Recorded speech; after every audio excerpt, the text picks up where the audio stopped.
This podcast is a member of the Voices of Wrestling Podcasting Network. Visit voicesofwrestling.com to hear the rest of our great podcasts, as well as show reviews, columns, opinions, and updates across the world of wrestling.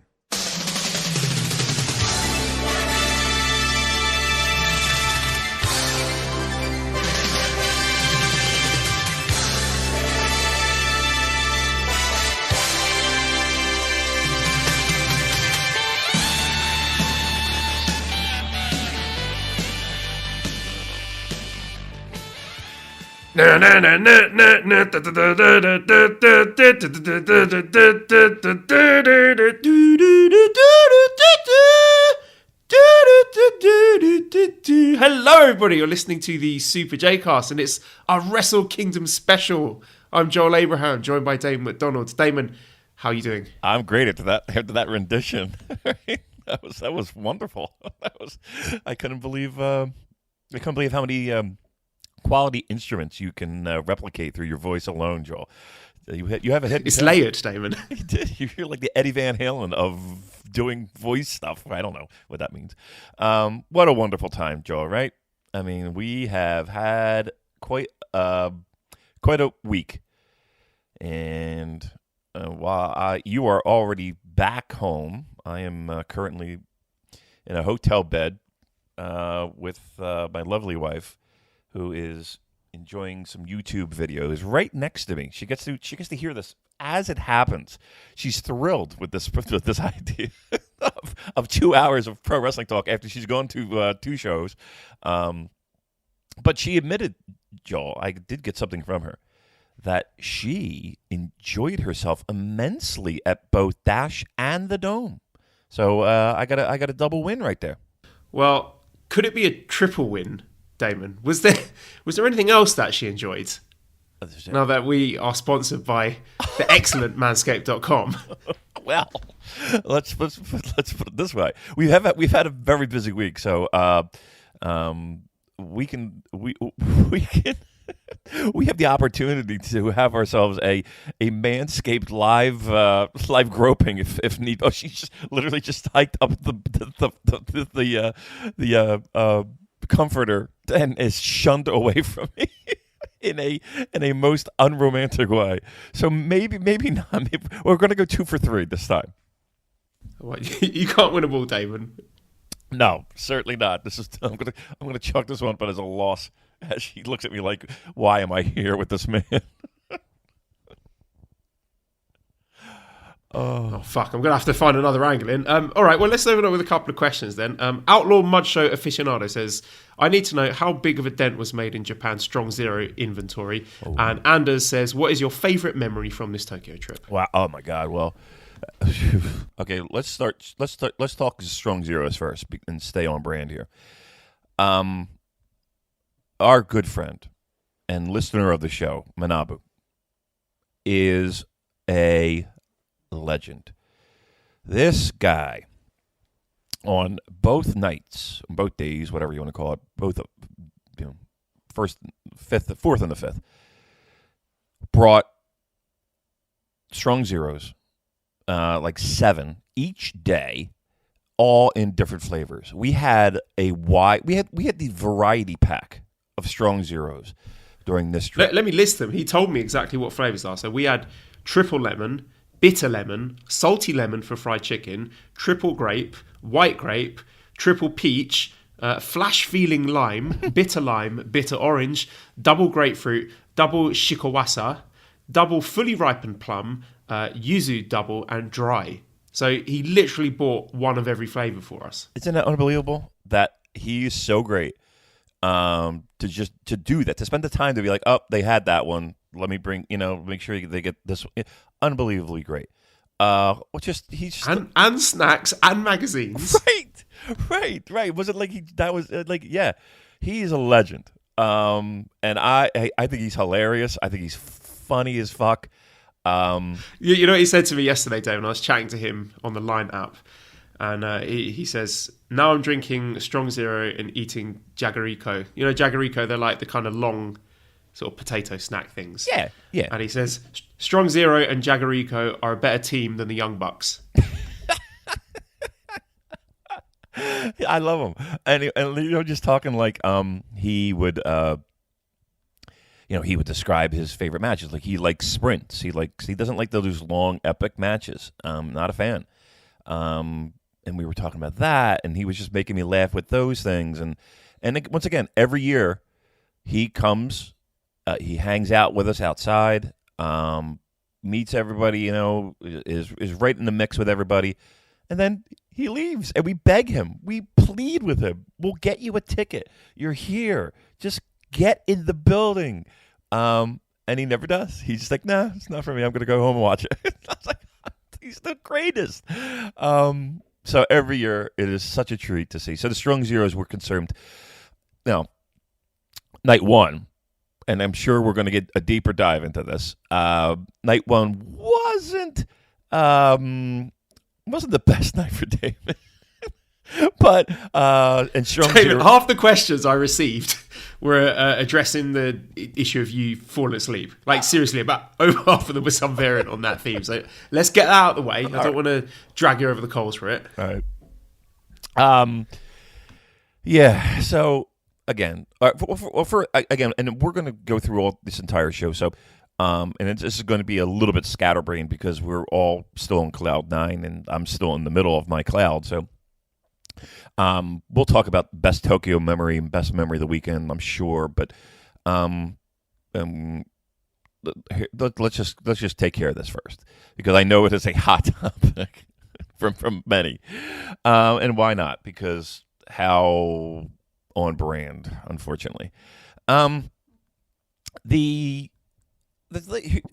we've talked about my issues before when it comes to meetups and meeting new people and doing the positive stuff that I always wind up enjoying immensely and getting the greatest memories from, but yet I go into it like an absolute maniac. And I go into it with the best intentions. And of course, as listeners of the show know, I have that 2 Strong Zero maximum rule that is self-imposed, because I know from past performance, when I have a day like the 4th, I go into it pretty hard in the sense of I'm going to use this again. That I try to walk that fine line of I'm sociably okay with the drinking, right? And I'm I'm able to interact, and boom, I'm just a cool guy, and look at me go, and I got the gift of gab, and I'm shucking, and I'm all over the place, right? And then that line is very thin, right? And you could go over that line very quickly. So we started off with the Zimas at the meetup, right? Because they were delicious. One of the highlights of my trip. You loved them.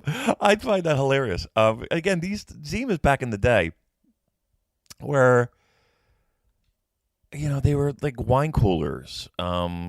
So they had a huge peak, and then they just died out. And they don't sell them in the States anymore. We only get them here. So it's like when they're here, it's like I got to get a Zima just because it's hilarious. So, I ordered we were double fisted Zimas right out of the gate, right? And when we got there, I can't believe how many people were there. Just, we got there a little bit late, and people were already at the tables, and we filled up. Joe, how many tables did we fill up? We filled up a lot, didn't we?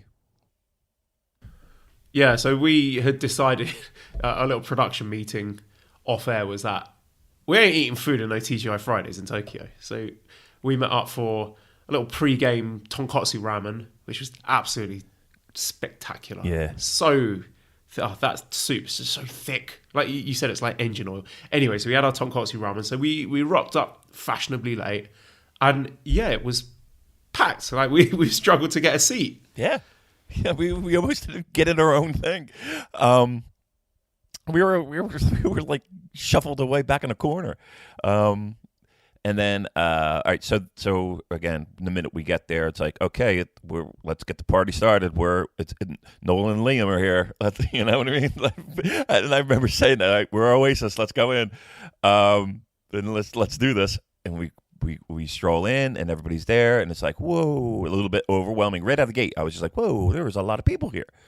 And then so it's like, okay, let's get that party started. So I was like, and I know traditionally how Fridays is with, sometimes it gets a little crowded. So the wait staff gets a little bit overwhelmed. So it takes a little bit sometimes to get the drinks going. So you have to kind of think about ordering 2 at a time just to make sure that you're good. So that's what we did. Boom. But those went down super simple, right? They were just like, go, done, go, done. And now we're going. And those kind of kept coming. So I would say, not even a half an hour in, and, we got the equivalent of like 4 beers in us, and we're ready to go. Then it's that gets done. We're feeling pretty good about ourselves. We go up, and it's party time outside at our usual spot right in front of the merch stands. And, it's everybody's there, and everybody's coming up. And, it seemed like people were coming up in waves every, 5-10 minutes, every 15 minutes was a new face. It was a new friend, a new longtime listener. Plus, I got to be honest. So there's one dude. What was his name, Joel? The guy who. So we're at Fridays, and he basically says, "Damon, I listened to the show, and I have similar things going on when it comes to the travel anxiety." And he's like, "This is my first time in Tokyo, and you were a large part in that." And I was just like, oh my God. I almost got choked up. Like it was Get me another Zima. Yeah, right. That was it. You know what I mean? Like I'm like, whoa. That blew me away. And that just made me so happy. I didn't even know, again, I'm sitting here in my underwear in a bed in a hotel room. If you saw the state of the studio, quote it. But yet, the impact that it would have on someone like that, I just found that to be pretty awesome, overwhelmingly awesome. So anyway, we get back up. Now it's strong zero time, right? And here's one that went down super simple because we're with the lads, and here we go. And then another one became, 2, and 2 became 4. And I probably had about 2 of the tall ones, and about when it was all said and done, my recollection is maybe 3 or 4 of the smaller ones in a relatively short span. Right now, again, was I? It was irresponsible, but okay, whatever. It's stupid as fuck, is what it is. But it is what it is. Plus, I really don't sleep well here. So, the first couple of days, I probably got about 3 hours of real legitimate sleep. Anyway, excuses aside, so we get in the building, and I feel fine. I don't feel bad at all. I don't think it was out of control. Joel, would you say it was out of control? It wasn't out of control. No, not at all. No. And then in the seats, and here we go. Right around that Lance Archer match, I think, is when things started getting a little. I couldn't. It's just one of those things where you're just like, I cannot for the life of me stay awake. I just can't keep my eyes open. So I was just like, you just want to rest your eyes because why not? And then the next thing you know, I'm getting elbowed by you, like, Romo's coming on. I'm like, oh fuck! And there's nothing I can do. I'm struggling with every ounce of struggle I can. And yeah, okay, so yeah, I was a fucking disgrace. I can't put it any other way. And I'm apologizing to Joel. Joel, I'm so sorry. And he's like, don't apologize to me. Apologize to yourself, asshole. But yeah, if I'm being truthful, I was a joke. And I vowed that it wouldn't happen again. So that's that.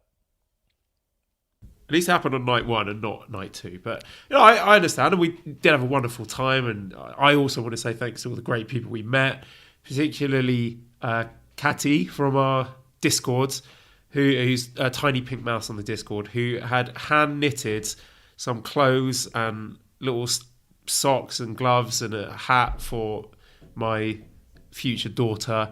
And she made you the most amazing New Japan scarf, and like it had all these separate layers, and each layer had the little logos with various wrestlers, and that kind of stuff. People would pay hundreds and hundreds and hundreds of dollars for that, so that was incredible. Unbelievable. And, yep. and I got on our Discord. Welky gave me some homemade chili sauce. We met our good friend WH Park again. We met John Pollock and Wei Ting from Post Wrestling. Just an awesome time all around. Yeah, I mean that scarf. I'm still blown away by it, And we saw her in. We were getting just a quick bite to eat, and I when I showed Cheryl the scarf, she was like, "Oh my God, she made this for you?" And I was like, "Yes." I was like, "It was it was just an unbelievable piece of work." And the time that, how long do you think that had to have happened? How long was it mentioned? How months and months. Unbelievable that anybody would do that for us. I'm looking at it right now, and I'm just like, and so much talent. You know what I mean? Like I could never do something like that. I wouldn't even know where to begin to do something like that. So again, that was super awesome. Who was the guy from Birmingham who you were hanging out with a little bit in the beginning? Do you remember his name? Oh, he gave me Jaffa cakes, and I've been working through them over the past couple of days with a little cup of tea. Oh, that was a very welcome treat. Yeah, he was a great guy.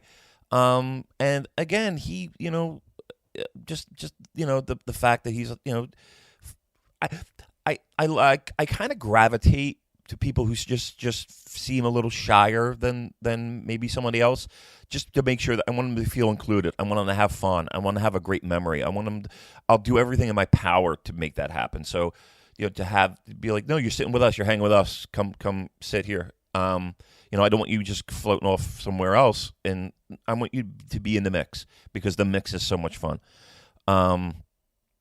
Yeah, I mean the names that you rattled off, look, it's an unbelievable day. It's an overwhelming day for me. I don't handle it well, but at the end of the day, it's like I get so much joy from it and so much pleasure from it and so many memories from it. I don't know if I'm self-destruct. I don't know what it is, but the positive of it is just the memories and the joy that day brings me, and hopefully, and it seems like others agree that it brings other people too. So, thank you to everybody who made it to Fridays. Thank you to everybody who hung out with us on night 1, because night 2 was even as special. It was just an overwhelmingly great experience that, again, I fumbled, and I will be better for that. So, yeah, that's that. Well, I'll tell you one thing you didn't fumble, Damon, is your cock and balls, because while you were asleep, I had a little peek in there. You were totally unconscious. I was like, I wanted. You've been bigging this up on the podcast for weeks and weeks and weeks. I wanted to see, did it live up to the hype? And it certainly did, because I can tell you've been taking full advantage of the 20% off and the free shipping using that code SuperJcast at manscaped.com.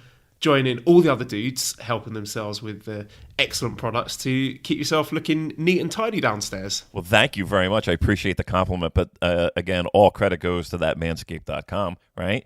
Manscaped that we love, and others that you had shared with me feeling the same way. They took advantage of that code, that 20% off. Super JCast. Just go to manscaped.com. Super JCast is the code. You get 20% off, free shipping, right? A double dip of greatness from Manscaped. Again, free shipping, 20% off using the code SuperJcast at manscaped.com. We had people that had placed some orders over the holidays, right? So maybe they had some holiday cheer as well, getting that under the tree, and then maybe underneath the mistletoe, as tradition has it. Maybe they experience some great holiday joy. And you could too. You could have the holidays all year long. That's the great thing to think about with Manscaped.com. I appreciate your kind words, and again, I love their products, and you will too. Again, the lawnmower 2.0, not a neck to be had, not a cut to be had. The creams, the deodorants, it keeps you dry and it keeps you fresh. And let me tell you something. I brought a little bit of it here in Tokyo all day long. And your first-hand account, apparently, from the peak that you had, all-day freshness, right? You'd agree, right, Joe? It smelled great down there, Damon. It was like a breath of fresh air. Really? I'm like, because Tokyo Dome can get a bit, fuggy, a bit stale. I was like, so I was just sort of periodically dipping my head down into your groin. And, yeah, give me that. It was lovely, kind of sort of frosty, citrusy smell. Yeah, I mean, I'm just picturing the visuals. Manscaped.com. We love you. We appreciate all that you do for our show. And again, show your love to Manscaped and show your love to your loved one by purchasing at Manscaped.com. Again, Manscaped.com. Not like your grandma loved one or your pets or anything. No. I mean, your romantic partner loved one. Please, yes. Let's be very clear about that. But I'm glad. Nan, check this out. Yeah, look at this. Smell these things. Let's watch some Wrestle Kingdom. And this is getting gross now. Oh, we've lost it. But yes, thank you very much, Manscaped. We appreciate everything that you do for us to keep us clean, tidy, and keep us entertained as well. Okay, let's get straight into it. So, night one. So, Dynamite Scott says, how about your seats? How close were you and how well could you see? The dome seating looks like a nightmare. Night one wasn't great because one of those sort of pillars that hold up the sort of rigging thing, the lights and stuff in the middle, was right directly in front of the middle of the ring. So, any action that was taking place in the middle of the ring was obscured by that. Night two was much better. But you do sort of find yourself, you say to yourself, okay, I'm going to alternate between looking at the ring and looking at the screen. And I just found myself looking at the screen quite a lot. Yeah. I was thinking, okay, I'm sitting in the Tokyo Dome basically watching the matches on New Japan World. But that's not what I go. I don't go for the view. I go for the experience, the atmosphere. I wouldn't substitute that for anything. But the sightlines are not the best. No, they're certainly not. And sound does get lost in that building. It can get very quiet at certain spots, and then other spots, again, as we'll talk about here tonight on this show, it felt like the roof was going to blow off the place.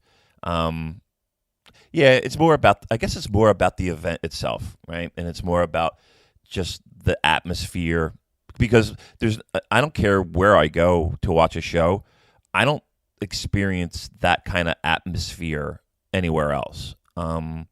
Yes, there is something to be said about the magic of a Corkin Hall or a 2300 arena or something along those lines, where it's a little bit more intimate, a lot more intimate. But there is just something grand and something spectacular and something. I don't know. I just love the energy of the dome. I love being in the building. Like there are moments where you just look around and you're just like, I'm in the fucking Tokyo Dome, with 40,000 other rabid pro wrestling fans. That's a good feeling. So yeah, the sightlines might not always be the greatest, but I'll be truthful. I really enjoy the vibe of the event itself, and that more than makes up for it.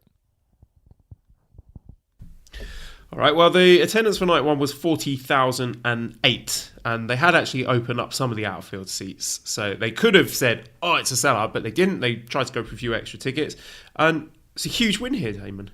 Yeah. That I mean, we looked around that building at that time, and it was impressive. That is a big win. And again, to follow it up, with night two, while it might not be, we're not breaking any records here, it was still, an impressive showing. I mean, we had speculated earlier that the fourth traditionally has the name value, has the connection with people, and plus it was the night two people had to then go to work, right? So the casuals may have just gone to night one, and that seemed to be the case maybe a little bit, and maybe those extra people hoping that the walk-up and the idea of a championship match that was exciting on paper would have had a little bit more of a walk-up. Maybe didn't come to pass as much as we had hoped, but yeah, night one, you could feel all 40,000, and that's a good number to see on paper, right? To see them break that 40,000 mark by 8 people. And we noticed actually when the show started, we had quite a few new young lions ringside as well.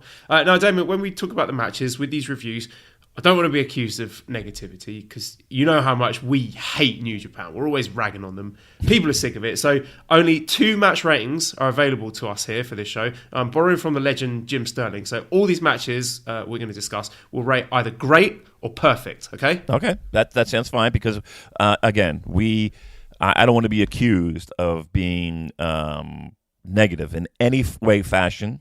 Any way, fashion? Is that a word? Is that a phrase? Any way, fries? Yes. So great, or what is it? What are we using? Great or what now? Great or perfect. Okay. And of course, we'll skew toward perfect. Of course we will.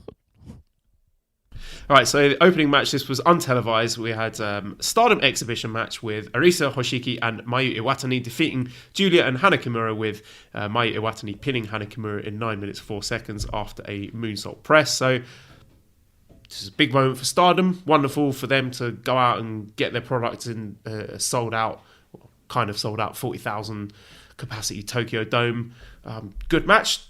This is perfect. What do you think? Yeah. I mean, I can't think of any negative.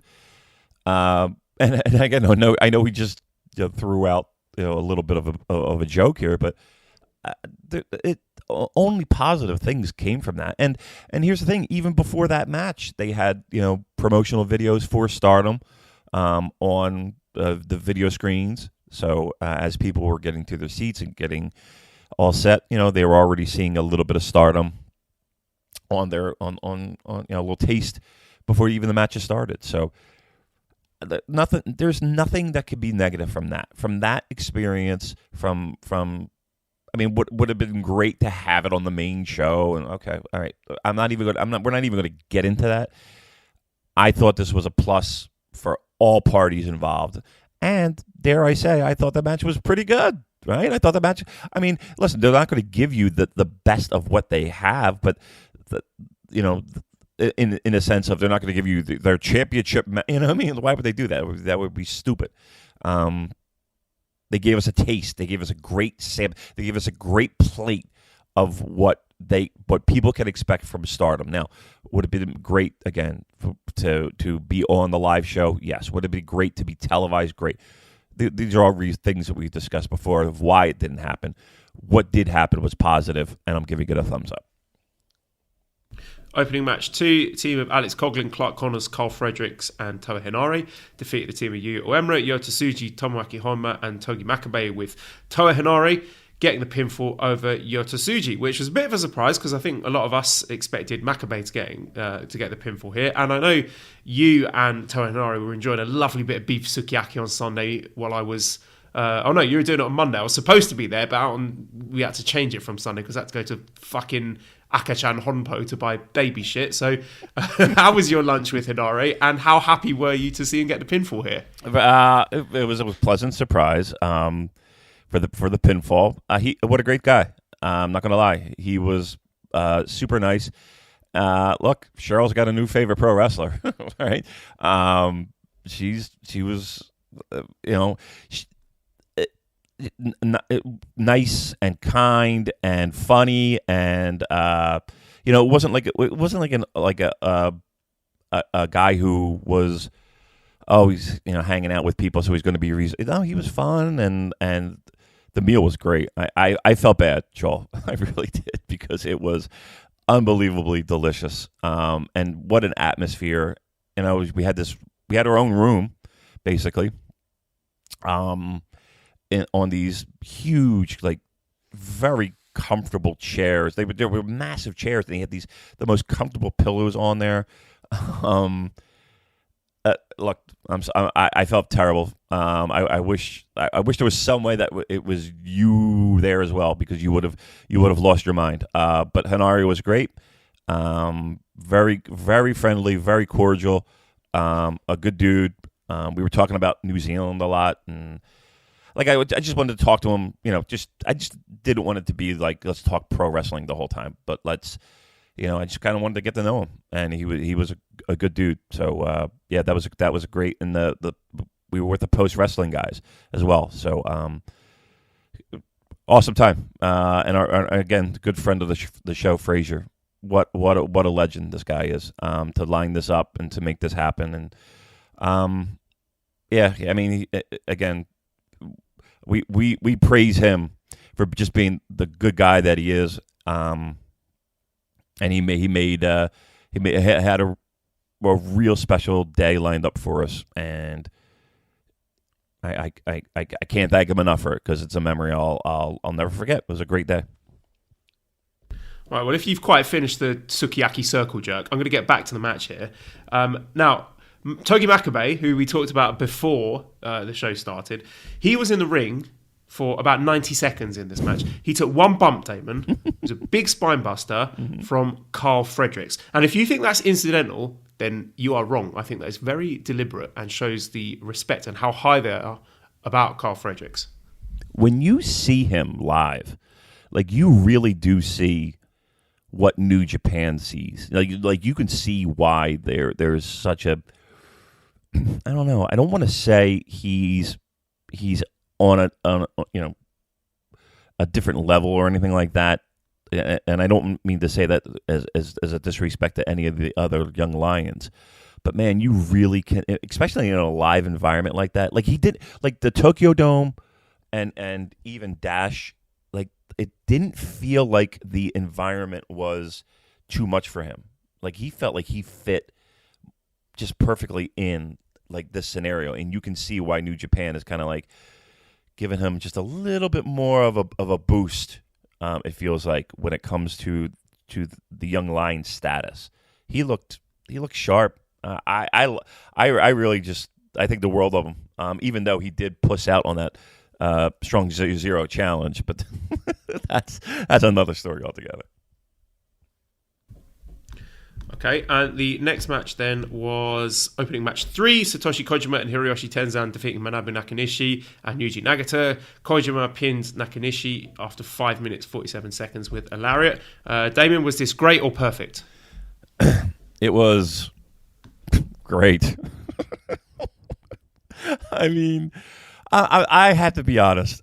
Why did we do this? Like, what was the give me the reason why, Joel? Okay, I'll tell you why. Okay. I'll tell you the reason why. All right. It was during a press conference today. It was announced that Manabu Nakanishi will be retiring on February 22nd in an event at Korakuen Hall. So this would have been Nakanishi's final match at the Tokyo Dome. See, I didn't know that. I see. I'm strolling around Tokyo, king of the world, and I missed that news. So was that announced today? Yes, along with the Fantastica Mania cards. Oh, okay. Well, then that makes a little bit more sense. Then I don't feel as bad thinking that. Well, I do feel worse feeling. You know what I'm trying to say.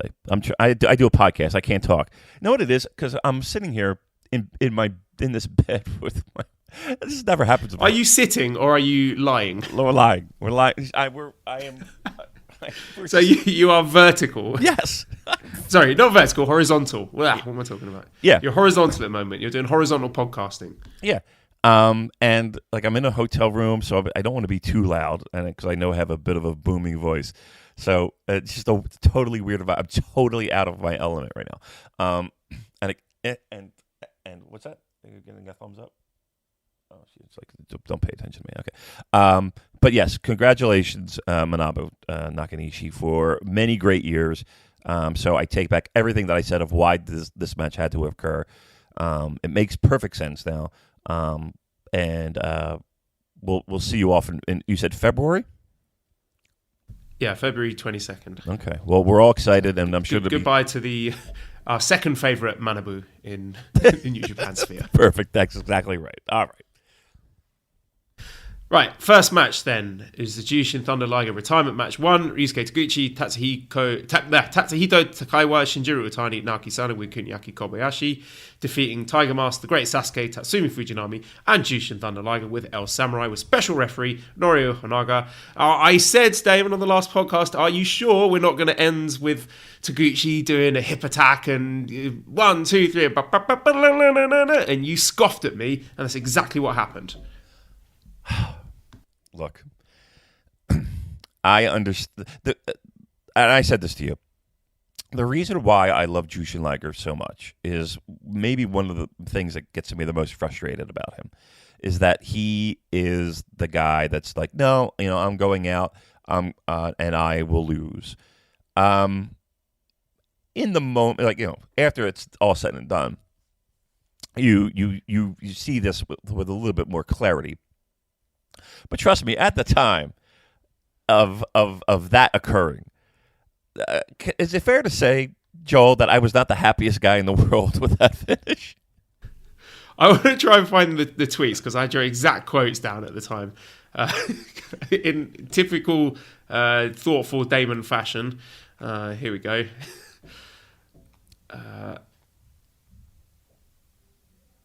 Clear, level-headed. Sorry, sure. So this is not good podcasting. That's perfectly good podcasting.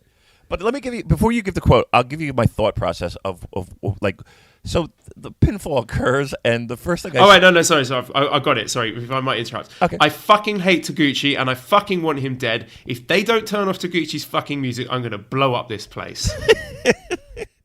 Again, perfectly level-headed. So everybody knows Mike, our friend Mike, who I went to high school with, and he loves Taguchi. I mean, and this is his first time in Japan, and Mike kind of sticks out like a sore thumb in a sense because he is big, as in like Shaq big. Like he Mike could dunk a basketball, and he's got that Shaq build, right? And he reminds me a little bit of Shaq with his humor. So if you're looking for a visual, I mean, he's a big guy, and he just loves Taguchi. That's his thing. Like he just loves him, and so many people know him as the crazy Taguchi fan. And I told him this, so this is not a bad thing. So it's fun. But again, when that pinfall hit Joel, all I saw was his dumb face, and I just was like enraged that he got pleasure out of this match, and I had to sit here and sulk while my guy, the next to the last match of his career, is taking a pinfall to Taguchi. And again, I wouldn't have minded if it was anybody else but him. I was like, motherfucker. So yes, that. Again, the thing that I love about Liger is this. Again, the thing that frustrates us because it would have been great to have at least one. The guy has. When was the last match Liger's won, Joel? It has to be. It feels like a year ago. It might have been that Taichi match in the Best of the Super Juniors in 2017. Feels like it anyway. Feels like it. I was like, just this because he's not going to win night 2, and we talked about that. Like we knew that wasn't happening, but. Oh, I just couldn't believe that. But again, we understand why and blah, blah, blah, blah. But it's pro wrestling. Give us the moment. They didn't give us the moment. They never do. New Japan never does this. They never stay, they never veer off the course. They are so stubborn in just that straight ahead. And we're not going to go off path just for a moment, just to give people pleasure. They just stay right off track. That was hilariously frustrating. How did you enjoy the match, seeing all the old fellas involved? It was great. I mean, I welled up more than once. It's the whole weekend has been really weird in that regard. Like I don't get sentimental over athletes retiring. I really don't. I don't know what it is, but this one, I mean, this was the main reason and the focal point for me for going. Yeah, it hit me in that moment where it was like, whoo. I mean, and I think Dash was, so great. But yeah, it was, and again, a multi-man tag early in the show, and I'm getting emotional thinking about it now. So it was great. It was great to see all those people, Sano and Sasuke, and yeah, it was perfect. Actually, it was really nice. It's like an episode of This Is Your Life. It really was. Guests. Yeah, it really was. And I got to see all of it as it played out. So yeah, it got the nostalgia scratch, or the itch scratched. But it was more than that to me. It was more than nostalgia. It was, I don't know. It was that match was this is your pro wrestling fandom life, Damon, in a very large sense. So it was. I was happy to see it. That finish aside, which drove me bonkers. Second match, I might just lump together the second and third match. So second match, special 8-man tag. El Desperado, Taichi, Minoru Suzuki, Zack Sabre Jr. beating the team of Bushi, Shingo Takagi, Evil, Sanada, Zack Sabre Jr.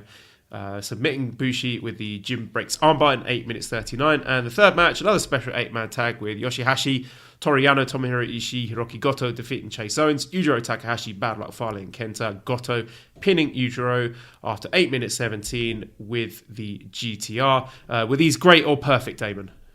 Perfect. They were pretty good. I did enjoy them.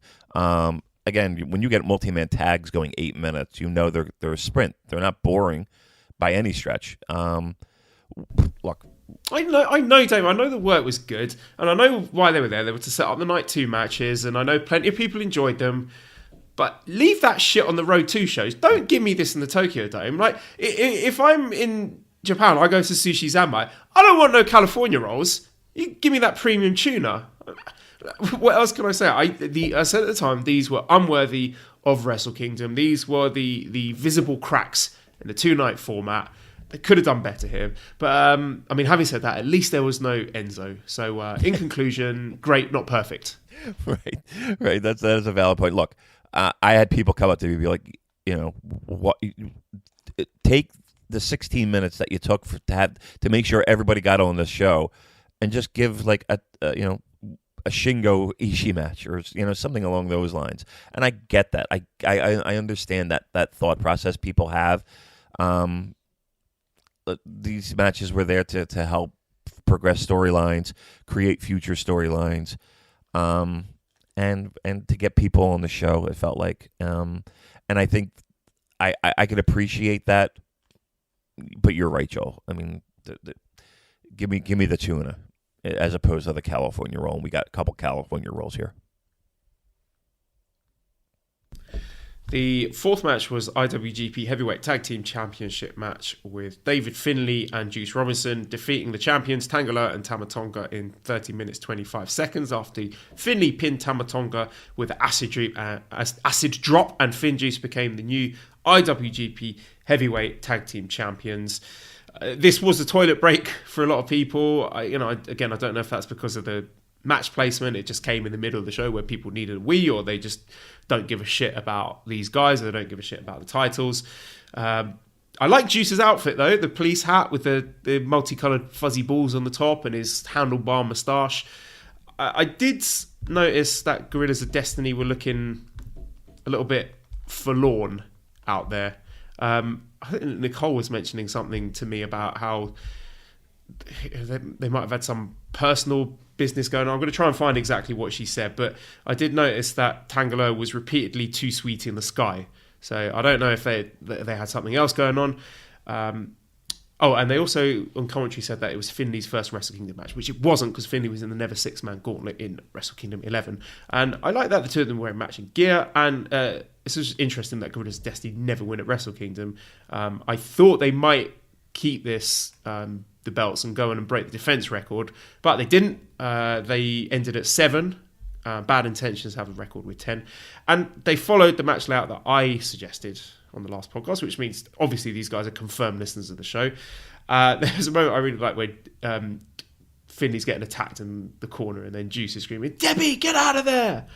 And I thought Tangaloa was really good here. I thought he carried the majority of the match. He showed intensity, he showed some big moves. His timing was spot on with the key interception spots, like knocking people off the top rope. He even got an enziguri.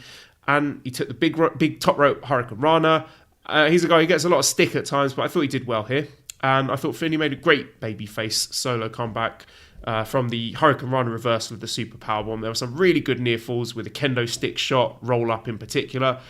The crowd, I thought, got into it after being pretty quiet for the most part. But from that point on, they were loud. And they had a really strong closing sequence that topped off what I thought was a good match. And I hope Finjuice can revitalise the division. They need some fresh challengers. People like Evil and Shingo and Dangerous Tekkers and Ibushi and Tanahashi and the like. Let's see these belts showcased, maybe even in the States. So, yeah, I thought this was good. Me too. And I agree with everything that you said. And this was one of those matches that I went for the rewatch, right?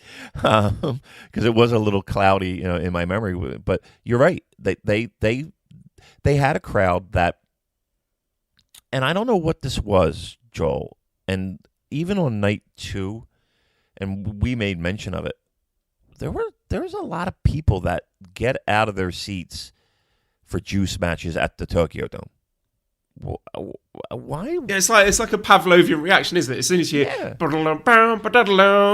everyone just gets up and starts streaming towards the exits. Right.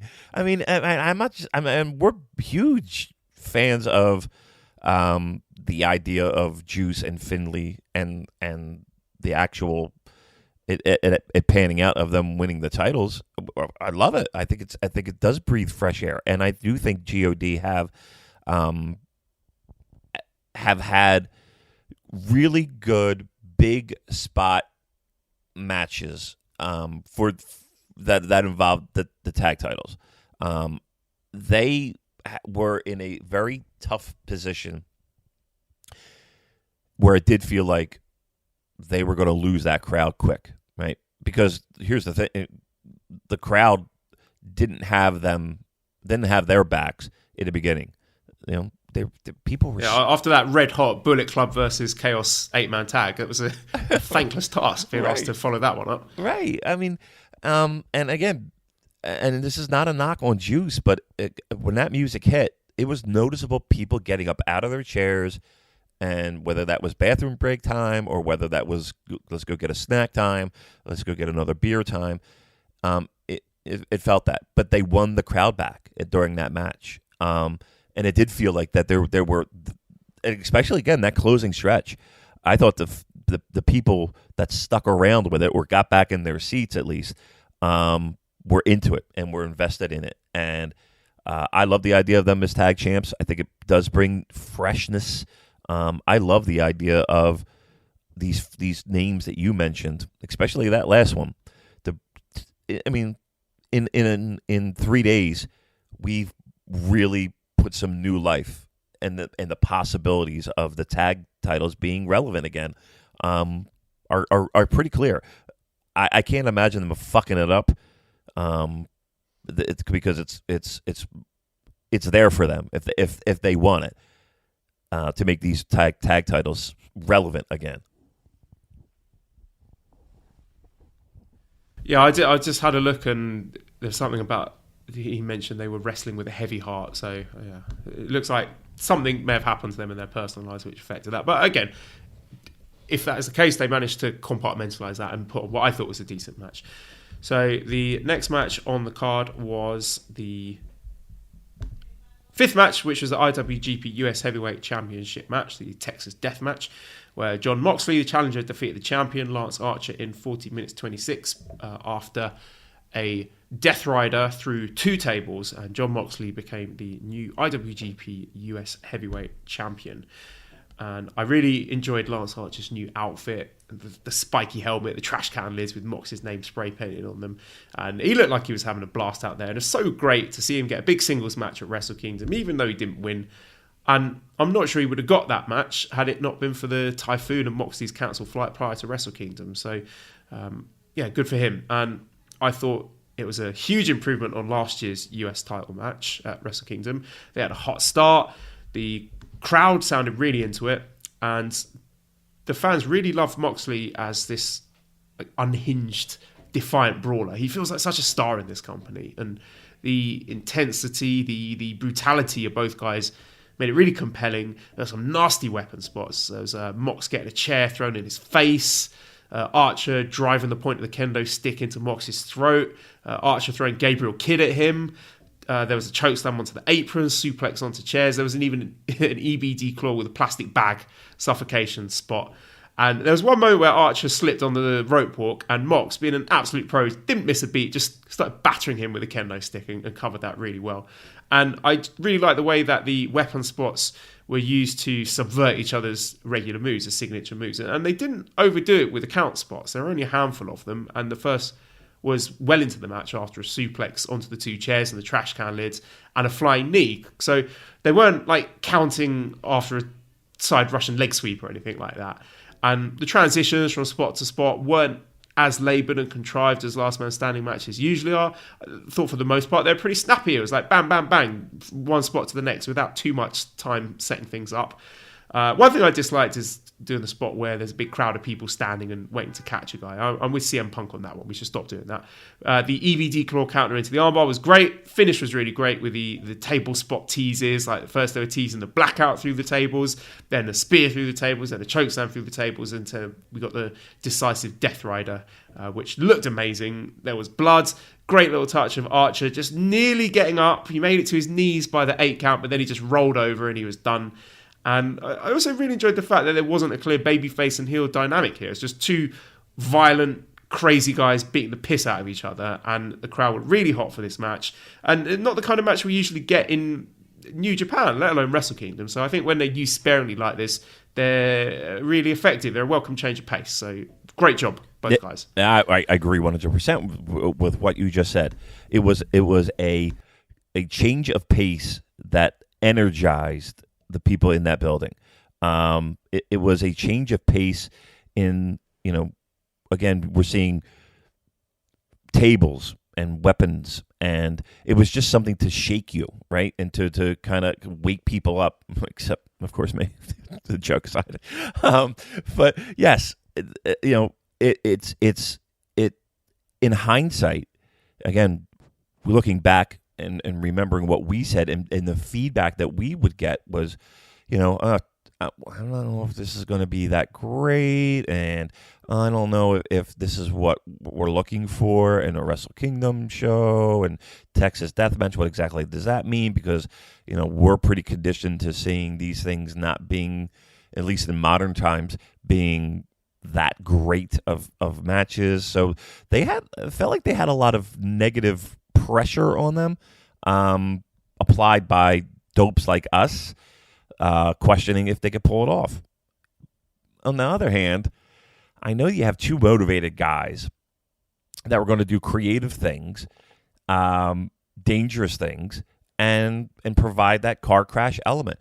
I think this was perfect. I really do. I think this was and perfectly placed on the show because, let's be honest, after those multi-man tags, and again, during certain moments of that tag match, I think everybody needed that shot of Red Bull. Everybody needed that cup of coffee to kind of wake them up and shake them up. And I think this was well done, creative, fun, two motivated guys willing to go out there and do some pretty dangerous things, it looked like. And you're right, that last spot through those tables, I mean, that's I rewatched it again.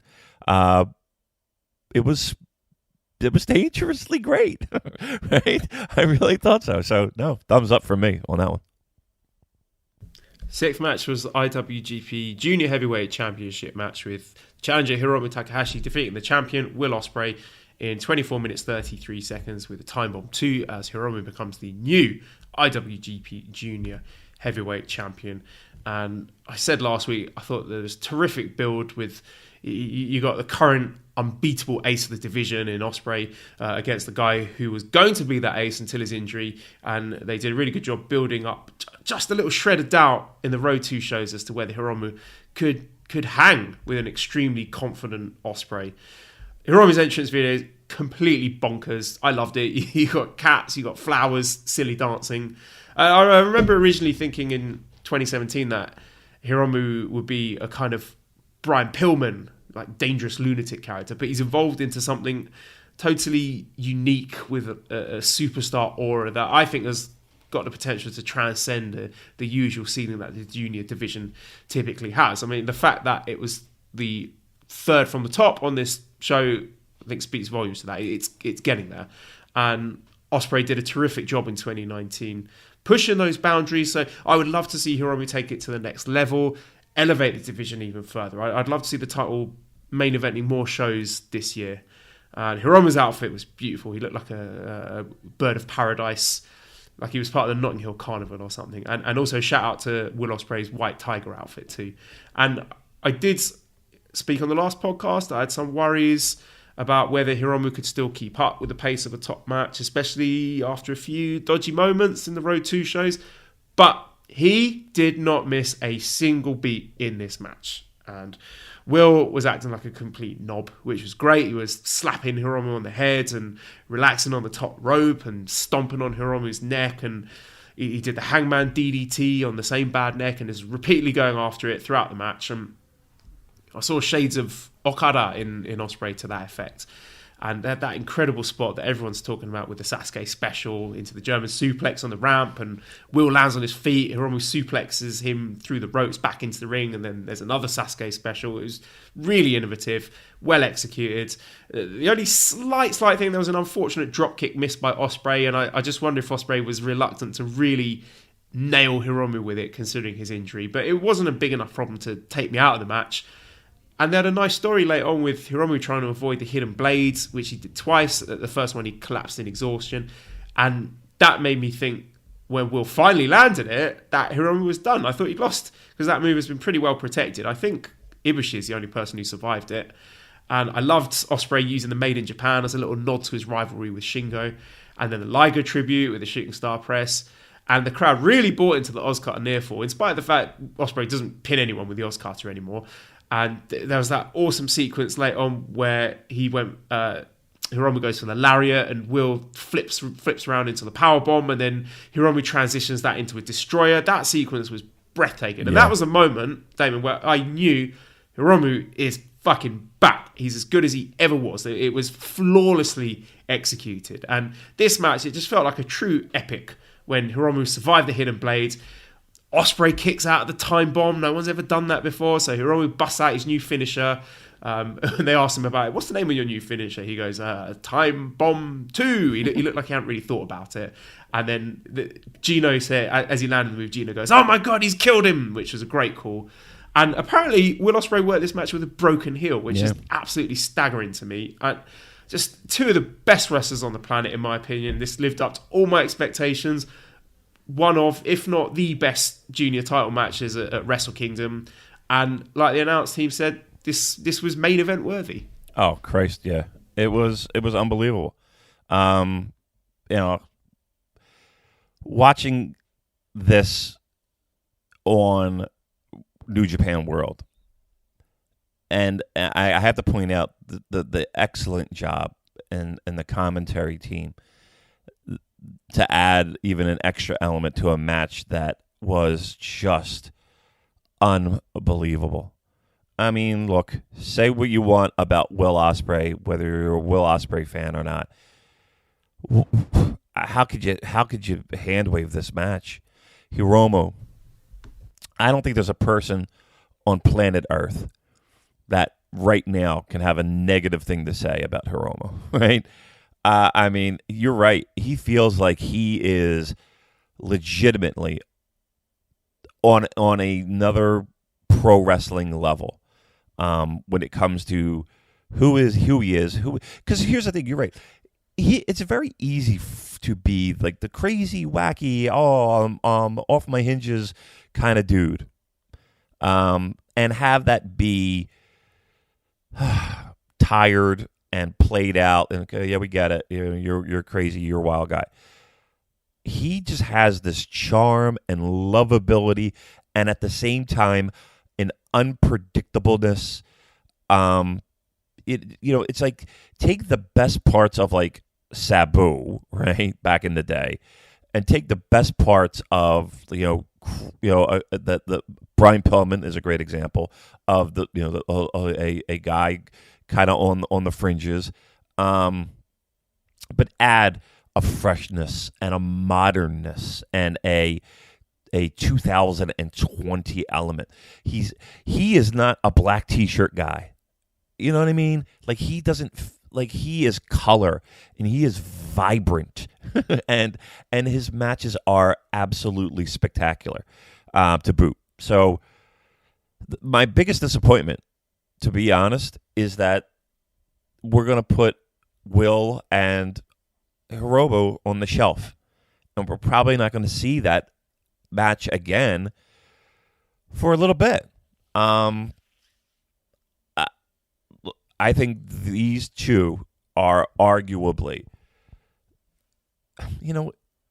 I was about to say the best guys on that roster, but how can you? I mean, you go down this entire roster, and there were performances the entire weekend that it just blew me away. This one was one of them. Hiromu is a star. Ospreay is, after coming off of 2019, not missing a beat, and right with a foot and a heel, if accurate, it's just an amazing thing. I can't put this match over enough. For many different reasons, it might be my favorite match of the weekend. It blew me away. So talented, these two guys. I have nothing but praise for this match. Damon, I'm so excited about 2020 in the junior division with Hiromu as the champion, and the likes of Ryu Lee, El Desperado, Robbie Eagles, Sho and Yo waiting in the wings, Taiji Ishimori rematch. I think even an El Phantasmo match would be interesting, because I don't know if you're feeling at this point that Will Ospreay might move to heavyweight. There's a lot of people chatting he could be a possible New Japan Cup winner. I mean, I'm sure everyone would love to see Ospreay versus Naito at Sakura Genesis, but what do you think Will Ospreay's future will be in this division or out of it? I don't think he's a junior. I think this was him handing the belt to Hiromu and saying, "Run with it. This is your division now." And how can it not be? Right? I think Will's a heavyweight at this point forward. And again, nothing official, but it just seems like that would be the natural progression. And yeah, 2019, it's 2020. New Japan Cup might be that even further launching point, right? You figured the Never title might have been that first taste of that. I think a New Japan Cup run might be in the works. That's a good call. Seventh match was the IWGP Intercontinental Championship match. The challenger Tetsuya Naito defeated the champion Jay White in 33 minutes 54 seconds with the Destino, and Tetsuya Naito became the new IWGP Intercontinental Champion. How about that Naito entrance in the Tokyo Dome? Sitting there and you hear that music, and the crowd just explodes, doesn't it, Damon? It's one of those experiences where you just feel that Naito is the guy. When you hear that music and you see and feel the way people react. Please be very clear in knowing that Naito is an absolute star, and that both nights that building was packed with LIJ fans and LIJ fans wearing LIJ merch, and when that music hits, they lose their shit. I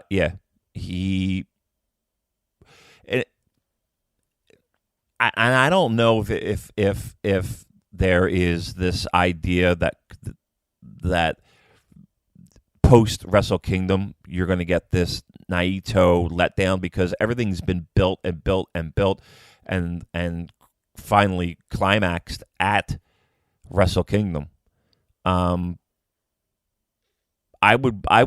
only concern, and I don't think it will happen, is that there might be this post Wrestle Kingdom. Okay, we got. I'm going to let the cat out of the bag, but we got what we wanted. Now we could kind of just relax a little bit and maybe not have that. I'm not worried about that. Not with that building and the amount of people that were there supporting that guy. He's a star, and to me, I don't want to say head and shoulders above, but he is. If he's not the top guy and the most popular guy in that company, I'm hard pressed to find the guy who is. There were little Stardust Genius nods in the video as well, a little ×2 on the baseball scorecard, and that made me think that if this guy doesn't win the double gold dash, then he's going to look like an absolute plonker. And there are other funny stuff as well, like it was coming up on the screen saying ocupado cansado, which means tired and busy, which I thought was quite a strange choice of words to put on your entrance video.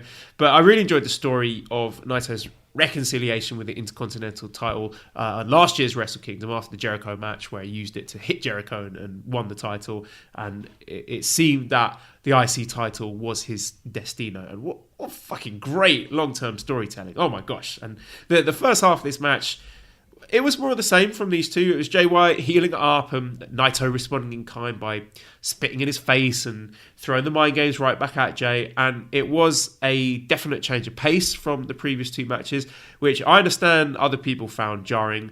But I'm a fan of this feud. I like this. I don't know what people were expecting from the match. If you like Naito's character work and you like Jay's character work, this was right up your alley. And yeah, it was slower. It was methodical. I thought the crowd were into it. I was into it. But if you were to say, oh, nothing happened in the first 15 minutes, I'm not going to argue with you, but I liked it. I thought it told a good story of Naito having to keep his cool and be patient and not make any mistakes as he did in his previous encounters with Jay, because he knew that one misstep and he's eating a Blade Runner. And he did make a mistake. Jay sucked him in with a superplex tease, and Naito got big ideas, went for a top rope Rana, which Jay capitalized on, and then started going after Naito's knee. I thought Naito's selling was really good. He was collapsing on the Irish whip twice, and he flubbed the Tornado DDT, which I think was intentional, and nearly escaped the Kiwi Crusher, but landed back on the bad knee. And again, as I always say about Jay White, he's the kind of person the matches are even better on the rewatch. And if you hate him, you hate him. But if you feel like you're missing something and you're open-minded, watch it again. Pay attention to the small details. Focus on how Jay draws people in and baits them into making a mistake and then takes them apart with surgical precision. And I know it's not for everyone, and there are people who want something a bit more exciting and in your face and more high spots and more fast pace. And I can't argue that with that. You like what you like, but I love this match. I thought Naito was the perfect underdog babyface here. He sold the bad knee really well, and if you didn't buy it, like if you thought Jay had no chance of winning in this match, then fair enough. I can see the logic there. I won't argue the toss, but personally, I felt that there was a non-zero possibility of Jay winning this match, so it worked for me. I mean, are the booking committee of New Japan ballsy enough to have Jay White beat Tetsuya Naito in this match? Like, why the fuck not? Of all the other stuff that they've done, he's a pure wild card at this point. I mean, in my eyes, they did a good enough job in 2019 to elevate Jay White to that level where I can't rule out the possibility of him winning any given match. But anyway, I love Naito's defiance, him like figuratively and literally spitting in the face of adversity, and Gedo. And Naito's knee selling did disappear a bit towards the end, and that's one of the dangers of doing a leg match but bringing that in too early, because if you're going to sell it properly, then you're hamstringing yourself for a sizable chunk of the match. But it did spoil my enjoyment. It's a relatively small critique that could apply to plenty of other guys on the roster, and I did enjoy the Destruction match more than this one, so there you go. And I thought it was notable that Naito used the Valentia as a new setup to the Destino here to show that he was starting to adapt and modify and grow. And also noticed that Red Shoes nearly fucked up the 3 count, but he rang the bell anyway. It's almost as if he's clued in on the closing stretches. But I thought this was very good. I would say very good. I don't know if this... in what you described, I kind of felt like I was the second guy, right? Right. And again, for me, yeah, I'm in the minority, I think, to be honest. Yeah. I mean, but that's cool though. But if you know, again, if you enjoy that and can find, look, there's different flavors, and these Wrestle Kingdom shows kind of gave people the all the varieties of pro wrestling that you could ask for, and you're not going to get, you know, Shingo Ishii. And if that's what you love, you're not getting that here, and so know that it could still be great, and it can still be subtle, and it could still be maybe a little bit more nuanced than maybe people expect or want out of their New Japan Pro Wrestling. That's okay. Yeah, I think it would be hard to do.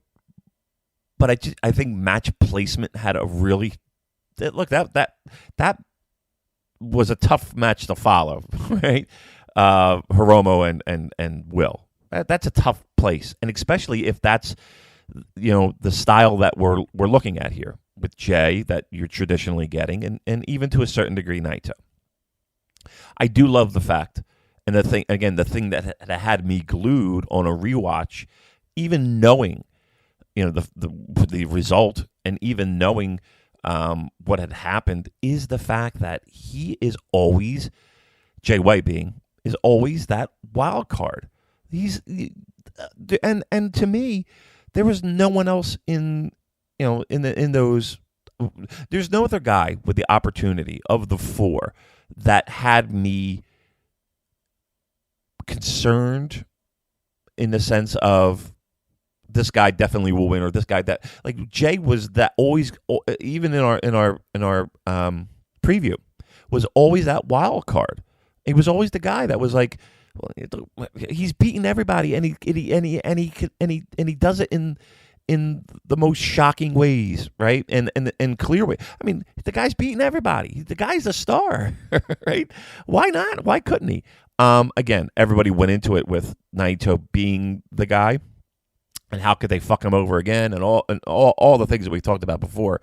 But if anything had the people on the edge of their seat, is because at the very least they knew that element of Jay White, one switch, and it's over. You know, one mistake from Naito, and it's over, because we've seen it play out so many times before. And the heartbreak. And the element of, oh my God, they can't possibly do this. New Japan played that like a fucking fiddle, right? For how long? You know, a year, maybe even longer, right? It's, again, to build up Jay White to be a guy that could be the guy that could be the wild card, and to build up Naito to be the guy that they can't possibly fucking do this again. That's magic. That is pro wrestling magic 101. So again, styles aside, everyone, I really feel like, has to appreciate, you don't have to do it, you don't have to listen to me, I don't care. But I feel like if you are objective about it, you have to appreciate the fact that New Japan was able to do that, and in a strange way have it happen and build to Wrestle Kingdom. You got to applaud them for that.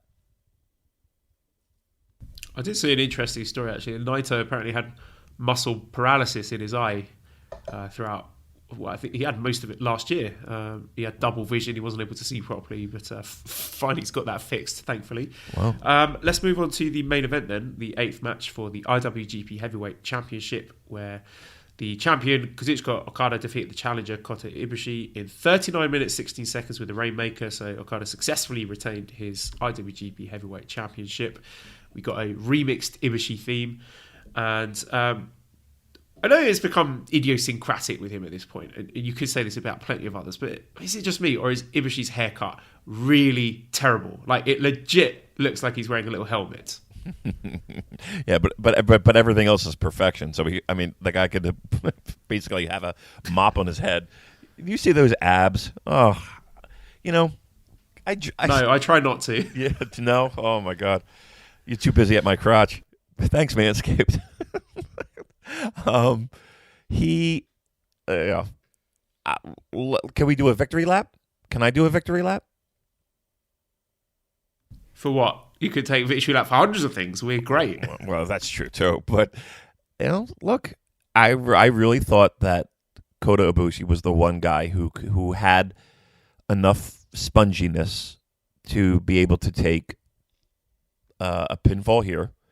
And again, not to let the cat out of the bag, but to do it later on night 2.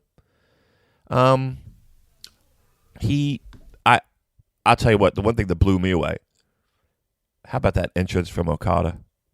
Wasn't that? I was just about to go on to that. That augmented reality screen entrance. That, I said, it was like the most anime thing I've ever seen. He looked like a secret final boss from like a Final Fantasy game or something. Like the lightning struck and burned away the gold robe and revealed this shiny, glow-in-the-dark white Okada. It was so very extra. Yeah. And the trunks as well. Right. Spectacular, right? And I saw people online just raving about this match, and I'm hard pressed to have it beat. I loved Will and Hiromu so much, but goddamn, these two guys are just so fucking spectacular. What a like, you look at my phone during the time. I don't really look at my phone a lot. I have just archives of people texting and messages of what a fucking match, what a spectacular match, Jesus Christ, this match. Just look. I don't know how you can walk away being a pro wrestling fan and not just be enthralled by that performance by those two. Just how do you how do you top something like that? It was an unbelievable performance by both guys. I'm nearly speechless. I do a podcast, and I'm speechless over the fact that things like that are still able to be done.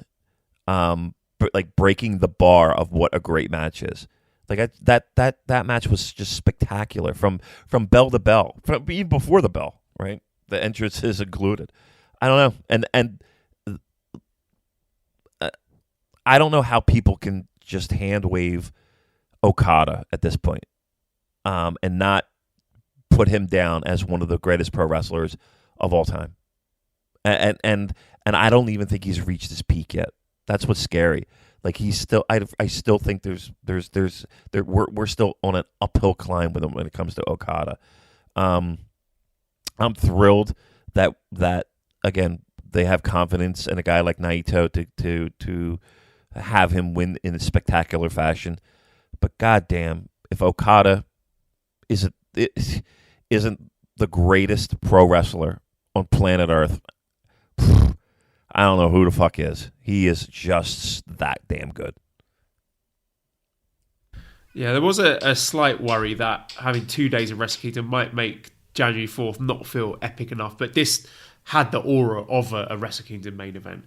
And I'm going to disagree with you just a tiny, tiny bit, because just the first part of this match didn't quite grab me. And Okada's always got this expression on his face at the start of his title defense. He's like a guy who's just turned up to the office in the morning and opened his email inbox.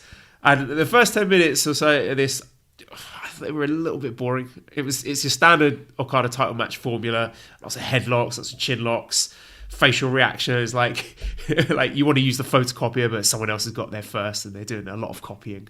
I mean, look, if it's Jay and Naito doing this, but they're spitting at each other and calling each other fuckheads, then yeah, I'm down. But two guys doing it with quietly determined expressions is a different proposition.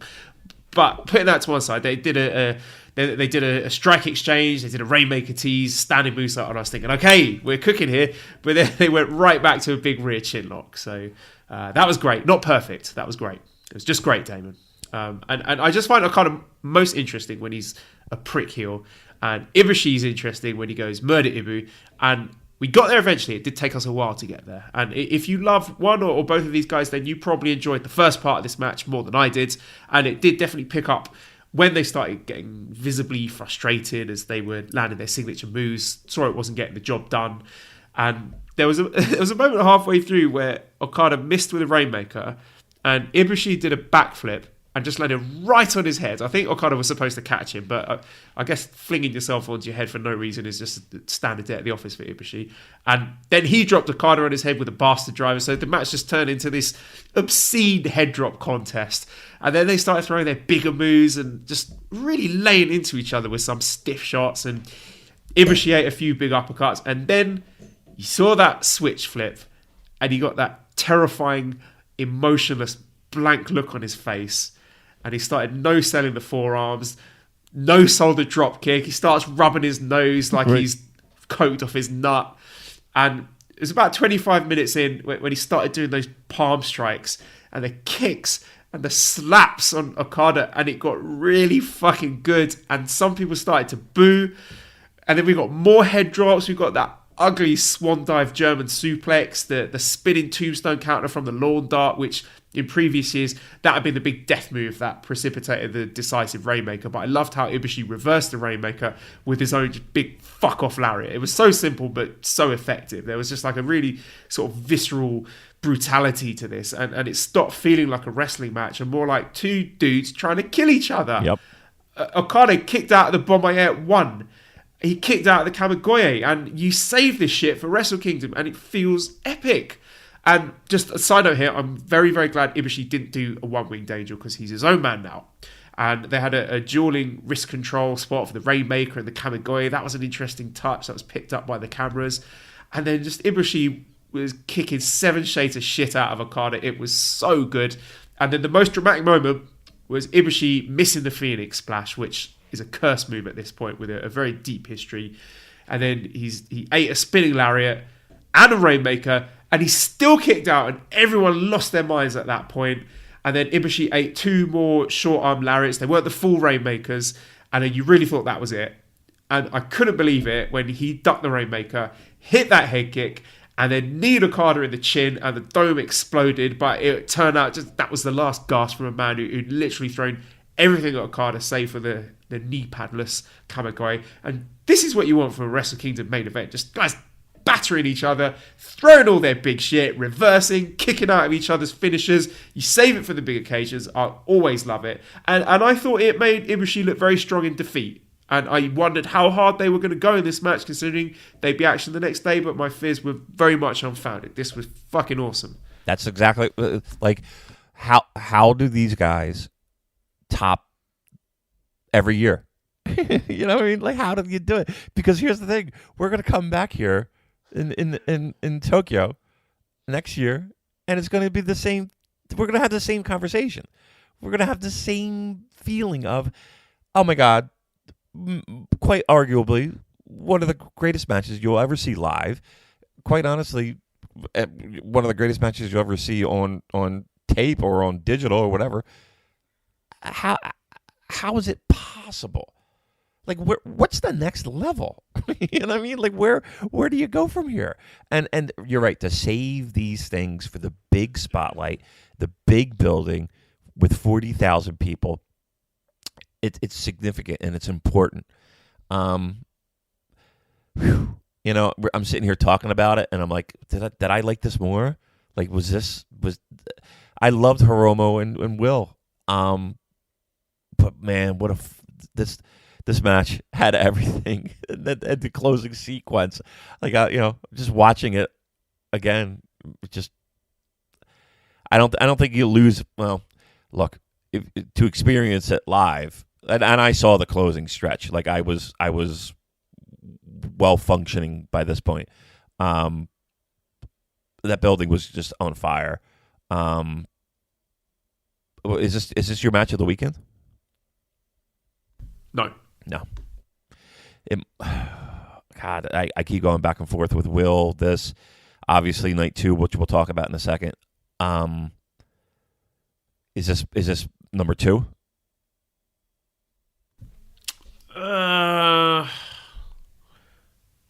It's a toss-up between that and Will Hiromu. Yeah.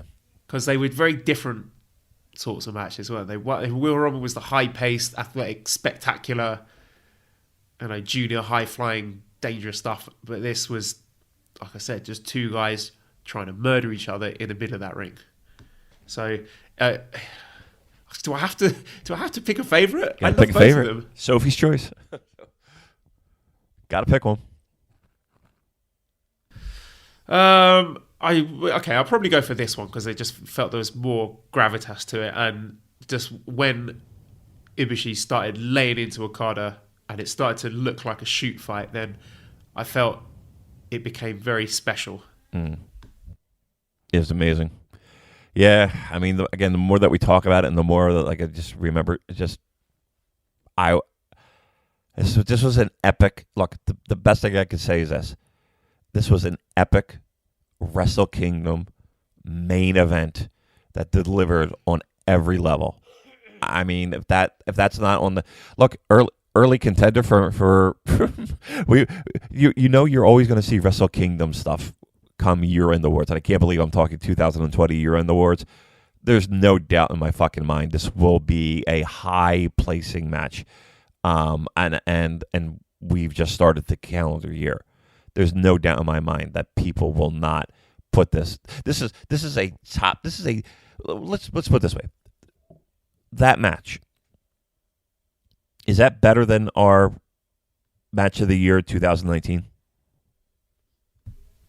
No, not for me. Oh, okay. All right. Just as I said, because the slow start in this match, just shaving off a fraction of a star for that one. Okay. All right. Oh, you're not going full? You're not going full? What, for the Okada Ibushi? Yeah. No. Wow. What do you give it? If I go the full 5, I have to be interested, if not gripped, from bell to bell. Wow. I'm throwing them all. I got them to give. I was all right, so you're going full 5 Okada Ibushi. Yeah. What's your stars for Hiromu Will? I don't want to go full 5 there too. Then I feel like a maniac. I love it. Yes. You know what I mean? Like I don't like. Good for you. Don't be a coward. I want to. I do. Maybe it's me. Maybe I'm just in a good mood. I mean, I fucking love both those matches, man. I really did. And I feel like I like them for almost not totally different reasons, but for slightly different reasons. All of which we've explained, but. Man, I just thought they were two of the best pro wrestling matches I've seen in since 2019. Let's put it that way. That's the best way I could do it. You know, yeah, I'm throwing them all at it. We also got some 2020 schedule announcements for the domestic calendar. No real surprises here. We got confirmation that the G1 Climax final dates will be October 16th, 17th and 18th at Sumo Hall. So still waiting on those US date announcements, but I'm sure they'll be right around the corner, Damon. Moving on to night 2. 30,036 sold, including a couple of thousand walk-ups. So do you think that they wasted Okada versus Naito? Maybe. I can't argue that. But the story they were telling, I think, needed to end at this Wrestle Kingdom. George Lucas would think, you know what, I'll save the redemption of Darth Vader for a 4th movie because Return of the Jedi is going to sell a ton of tickets anyway. I think expecting a big walk-up for Okada versus Naito was a fair expectation. Didn't quite work out here. We know now that the draw is on January 4th, and they really did their best to load up January 5th, but some people didn't want to watch 10 hours of wrestling. So could they have saved it and used it another time to sell more tickets? Possibly. Maybe they still could. Do I think it was a mistake to run Okada versus Naito on January 5th? Absolutely not, because I think if they hadn't done Okada Naito, then it would have had, I think, a negative knock-on effect for some fans. But anyway, what are your thoughts? Do you think they wasted the match in this night? No, I don't. And here, where else are they getting 36,000 people? during the calendar year. You know, we're saving it for the next Wrestle Kingdom. Is what you're trying to tell me? Yeah, or maybe next year's Dominion if they run the Osaka Dome. But honestly, look, I think at this point, if you, let's say next year, you run Wrestle Kingdom 15, January 4th, Tokyo Dome, with a strong card, as they always do, I think they're going to get close to 40,000, if not 40,000. Like I keep saying, I think it's the brand, the value, January 4th, Tokyo Dome, that brand equity, regardless of what the main event. Obviously, you can't put on a dog shit main event, but even if I think you could run back Okada Naito next year's Wrestle Kingdom, and I think it will sell out. So I don't think it's like you got one shot at this. One shot at doing Okada Naito is a big draw, and they've shot their shot and it's done now. I don't see it like that. Neither do I. I mean, and again, they would be insane to hold that off for another year. I mean, you had to pull the trigger on this. You had to do it. And again, yeah, I think if they'd hit the brakes on it, then people would have lost interest. Yeah, I mean, can we be honest here? In 2 nights, 70,000 pro wrestling fans were in that building. New Japan doesn't have 36,000 people, attending shows aside from Wrestle Kingdom. You're not going to wait another year for that. Now, listen, could they run another dome? Okay, great. Maybe, maybe not, right? And maybe they will this year. We've heard whispers that that maybe not maybe this year, but maybe next. We know that there's interest, right? Let's put it that way. We know that there is interest. No, I look. For 2 nights, they had a 40,000 house, over 40, and what was the number 30? What? 30,036. Okay. I mean, that's good, right? You know what I mean? Like I don't have a problem with. Am I disappointed that it's not 40-40? Of course, but that's like saying, oh, I didn't get the red Porsche, I got the black Porsche, right? It's relax. I think the weekend was a huge success. It would have been awesome to have that walk up. I mean, people have lives. Not everybody is. Look, there were 40,000 people at that Tokyo Dome. There's not 40,000 people listening to the Super J-Cast, right? There's not 40,000 hardcore, passionate New Japan Pro Wrestling fans, right? People have lives. They're into the pro wrestling. They might. It's okay. I'm not making excuses for it, but people who are like saying that they wasted a gate. You don't know what's going to happen in a year. What happens if somebody gets hurt? And I wish I don't know it, but what happens if somebody gets hurt? What happens if I don't know, what, just anything? What happens if a scandal break? I don't know. Just like do it when you need to do it. And the idea of saving stuff, do it when it is right. And I think they did it when it was right, and they did it when they had to. Question here from Elliot, who said the night 2 crowd seemed a bit more subdued than night 1. Is that the smaller size, weaker interest in or quality of matches, or something else? I did notice, I felt that when we sort of reached the middle of night 2, people were tired. I was tired. I love wrestling, I love New Japan, but I was getting tired at that point. I think it's only human. Yeah. I mean, there are maniacs that watch wrestling 24/7, right? And, there are people that come to Tokyo and they do 10, 12 shows, and it's like, wow, I can't, I don't have that in me. And you could feel, and we had talked about it when we were sitting in the building, that it doesn't feel like it didn't feel like night 1, right? And I think we all can agree on that. It didn't feel like night 1. There was still that energy that was there, but it didn't feel like night 1.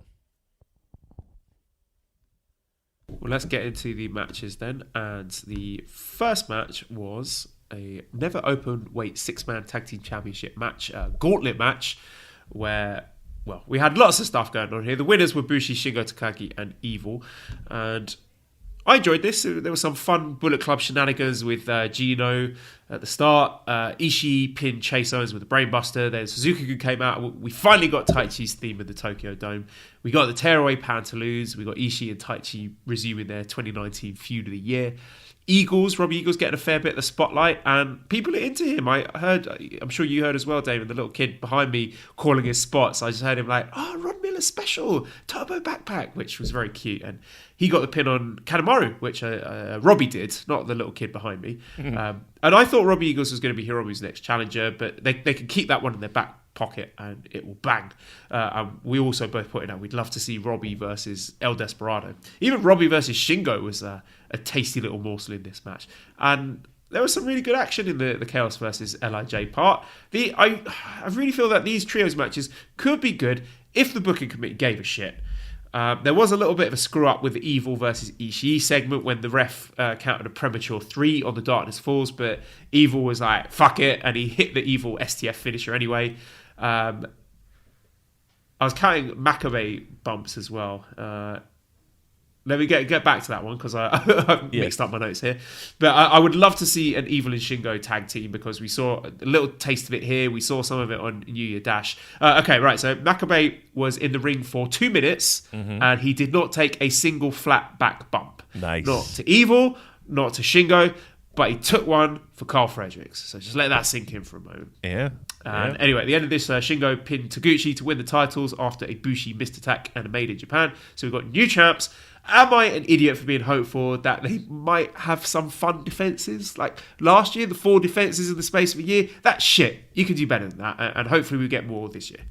Yeah, I think it's a little bit more of a defined 6-man champion, where it felt like, Makabe and Taguchi and Yano were just this hodgepodge, right? So yeah, let's look, there's nothing worse than meaningless titles. Well, there are things that are worse in the world, but these, if you're gonna have them, then do something with them.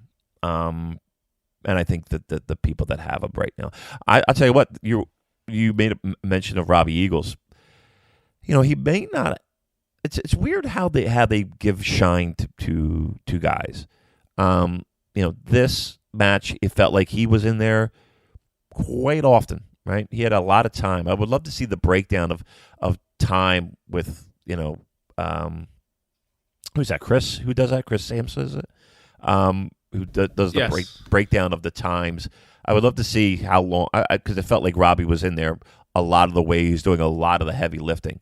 And then even in Dash, at New Year Dash, Robbie had a lot of responsibility in that match, doing a lot of the heavy lifting, taking a lot of the bigger bumps.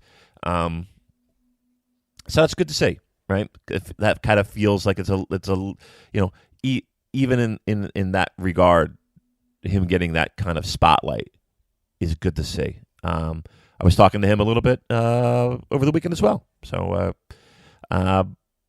we're fans, so it's good to see that we're seeing a little bit more Robbie Eagles in 2020.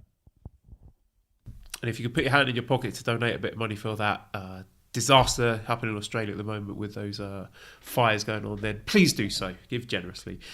First match on the main show then was the Jushin Thunder Liger retirement match 2, where Hiromu Takahashi and Ryu Lee defeated Naoki Sano and Jushin Thunder Liger 12 minutes 16 seconds, with Hiromu pinning Liger after a time bomb. This was Jushin Liger's 3,551st match. We had the little touch you pointed out with Ryu Lee holding the ropes open for Hiromu when he came in. And then he was also wearing his ROH, his Los Ingobernables shirt, which is a bit confusion there. And when Liger was making his entrance, there was that little smile from Hiromu, and the camera cut to him as Liger made his entrance. David, I'm going to let you take the floor for this one. Talk to me about Jushin Thunder Liger's final match, please. Well, yeah, that's weird to say, right? After all this time and all when it was announced the retirement, when we knew this day was going to come. I don't know. You felt like it was a celebration the entire weekend, and it really didn't get like emotional until the ceremony, because the people that were there, again, look, nobody thought that he was going to get the win, right? We all, as a matter of fact, I think everyone in that building knew he was taking the fall. He was getting the pinfall. I felt like he, even in this match, there were a couple. There was the one hot tag that he got, and they did give that last stretch. It was just him in there and Hiromu and going back and forth, and there were kickouts and close calls. We knew it wasn't going to go 20 minutes. We knew it wasn't going to go. It was while it had a very special feeling. And again, even the post match with him saying goodbye in the ring, basically from what I understand, he was talking about how he made his debut in the Tokyo Dome, and this is where it ends. He could still go, right? I don't think there's anybody that's questioning the fact that he can't still go. He's going out with grace, and he's going out with dignity. I don't think we're going to see a situation here, Joel, where it's Terry Funk or Anita, where we'll see him in Cork and Hall in some grimy indie show 15 years from now. I think here's the thing. I think he's at peace with that element of his life, and I don't think that there's anything that makes me happier knowing that that's the case. Right? It's to me, it's sad when you see the person who's out there that's well past his prime and kind of collecting the paycheck. He's and the reason they do that is because they're not mentally okay with saying goodbye and letting it go. And I feel like that he is. So it's weird to not have that in people's lives anymore, Liger.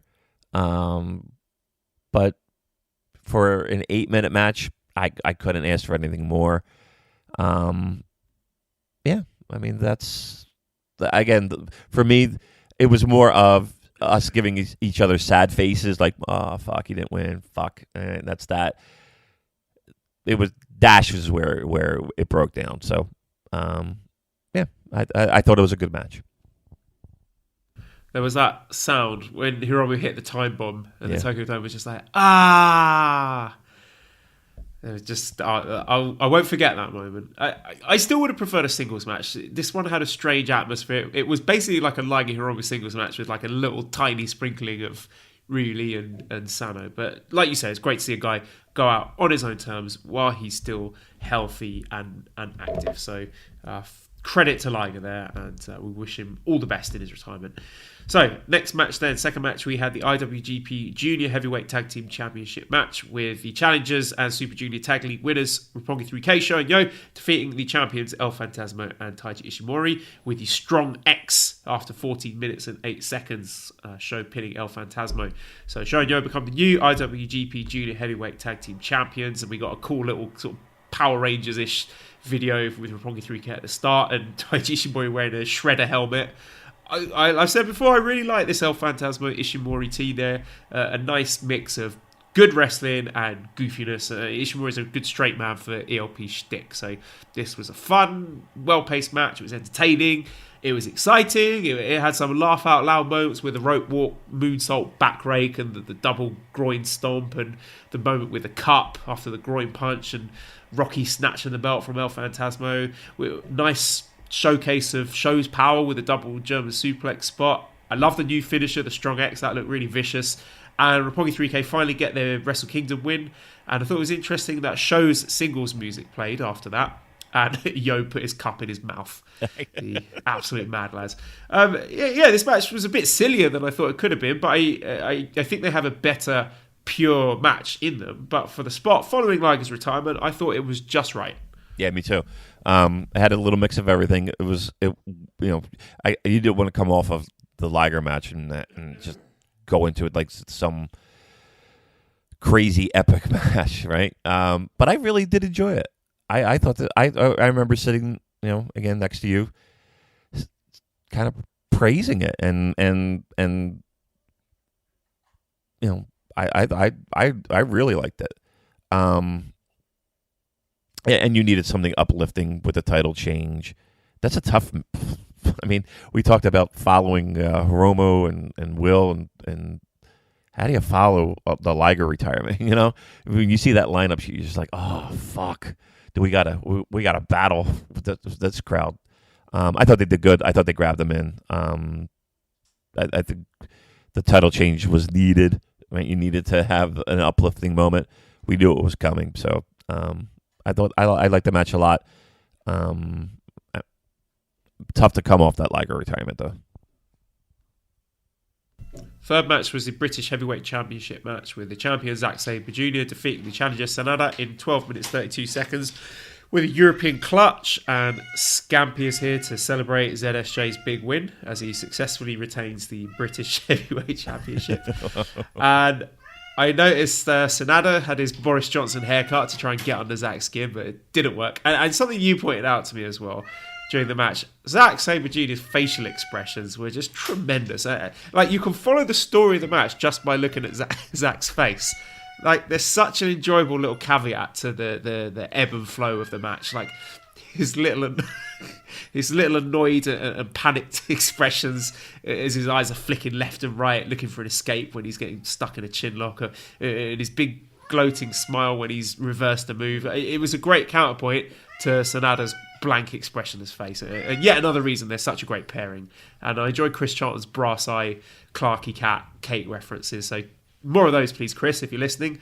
And all the high-paced pin reversals. Poor Tiger Hattori, he can barely keep up with that, but I love this. This was a perfect length, exactly what I wanted it to be. I thought it was terrific. As Zach said, 2020 Techers. Yep. You're right, and it's weird because one of the biggest criticisms that we have with Sanada is that that range might not be there all the time or at all sometimes. And again, for me, Zach has that special quality of just those facial expressions, and again, when he's in that reversal, and just like you described it, that panicked, frazzled, I'm looking back and forth. We're like, what's my next move? This guy, and again, we've always talked about how it's Sanada was always that guy that Zach just couldn't find the answer to in many cases. During matches, he might get a pinfall, but there were more times where he wasn't, and the frustration that he has with that. So, I know that the press community is upset that Sanada the Savior won't be there for them, but I liked the match a lot. I thought it was really good, and Zach once again always entertaining, always one of my favorites, and Rev Pro's got at least a few more months with Zach on top. Yeah, this was really good, and this whole card just had a little bit of everything. It was like being at an international buffet where you have a little taste of different things. Okay, so moving on to the fourth match, which is the IWGP US Heavyweight Championship match with Jon Moxley successfully defending against Juice Robinson, 12 minutes 48 with the Death Rider. This was okay, but I felt it was like a weird mix of a grudge match, bit of a grudge match, bit of a street fight, bit of a straight wrestling match. Like, at the start, they're doing all these brutal chair spots, like Juice flinging himself, doing a cannonball with Moxley sitting on a chair. But then later on, they're slapping figure four leg locks and doing wrestling moves. And like, they showed some good intensity towards the end, but it felt like because of there being a Texas death match the day before and there being the never openweight match coming next, they were somewhat limited. They couldn't quite find the right angle. Pacing was a bit strange as a result. They didn't get much time. It just didn't feel worthy of being the rubber match between these guys. And in retrospect, I think this match was a mistake. I just didn't see the point of it, because as much as I wanted Juice 2 belts, I mean, Mox keeping it is more interesting, and I think Juice could do really good things in the tag division, but I just didn't understand why there was a second match today. Yeah. Look, when Juice and Finlay won those tag straps, to me, that kind of exposed the cards for night 2. I didn't think there was any chance that we were going to see him winning both those titles, or having tag titles and the U.S. title. I am somewhat surprised that Moxley has. Well, here's what the Typhoon, right, played such a significant role in the direction of that program. Do you think Lance would have gotten that title eventually? Or do you I would like to think so. I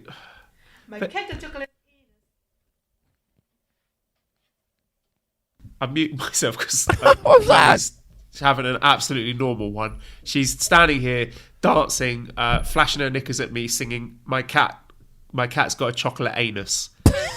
So I'm going to mute myself and let you talk. Okay, I don't think I can stop that. Poor Cheryl sitting here. She wants to go out. She's all dressed. And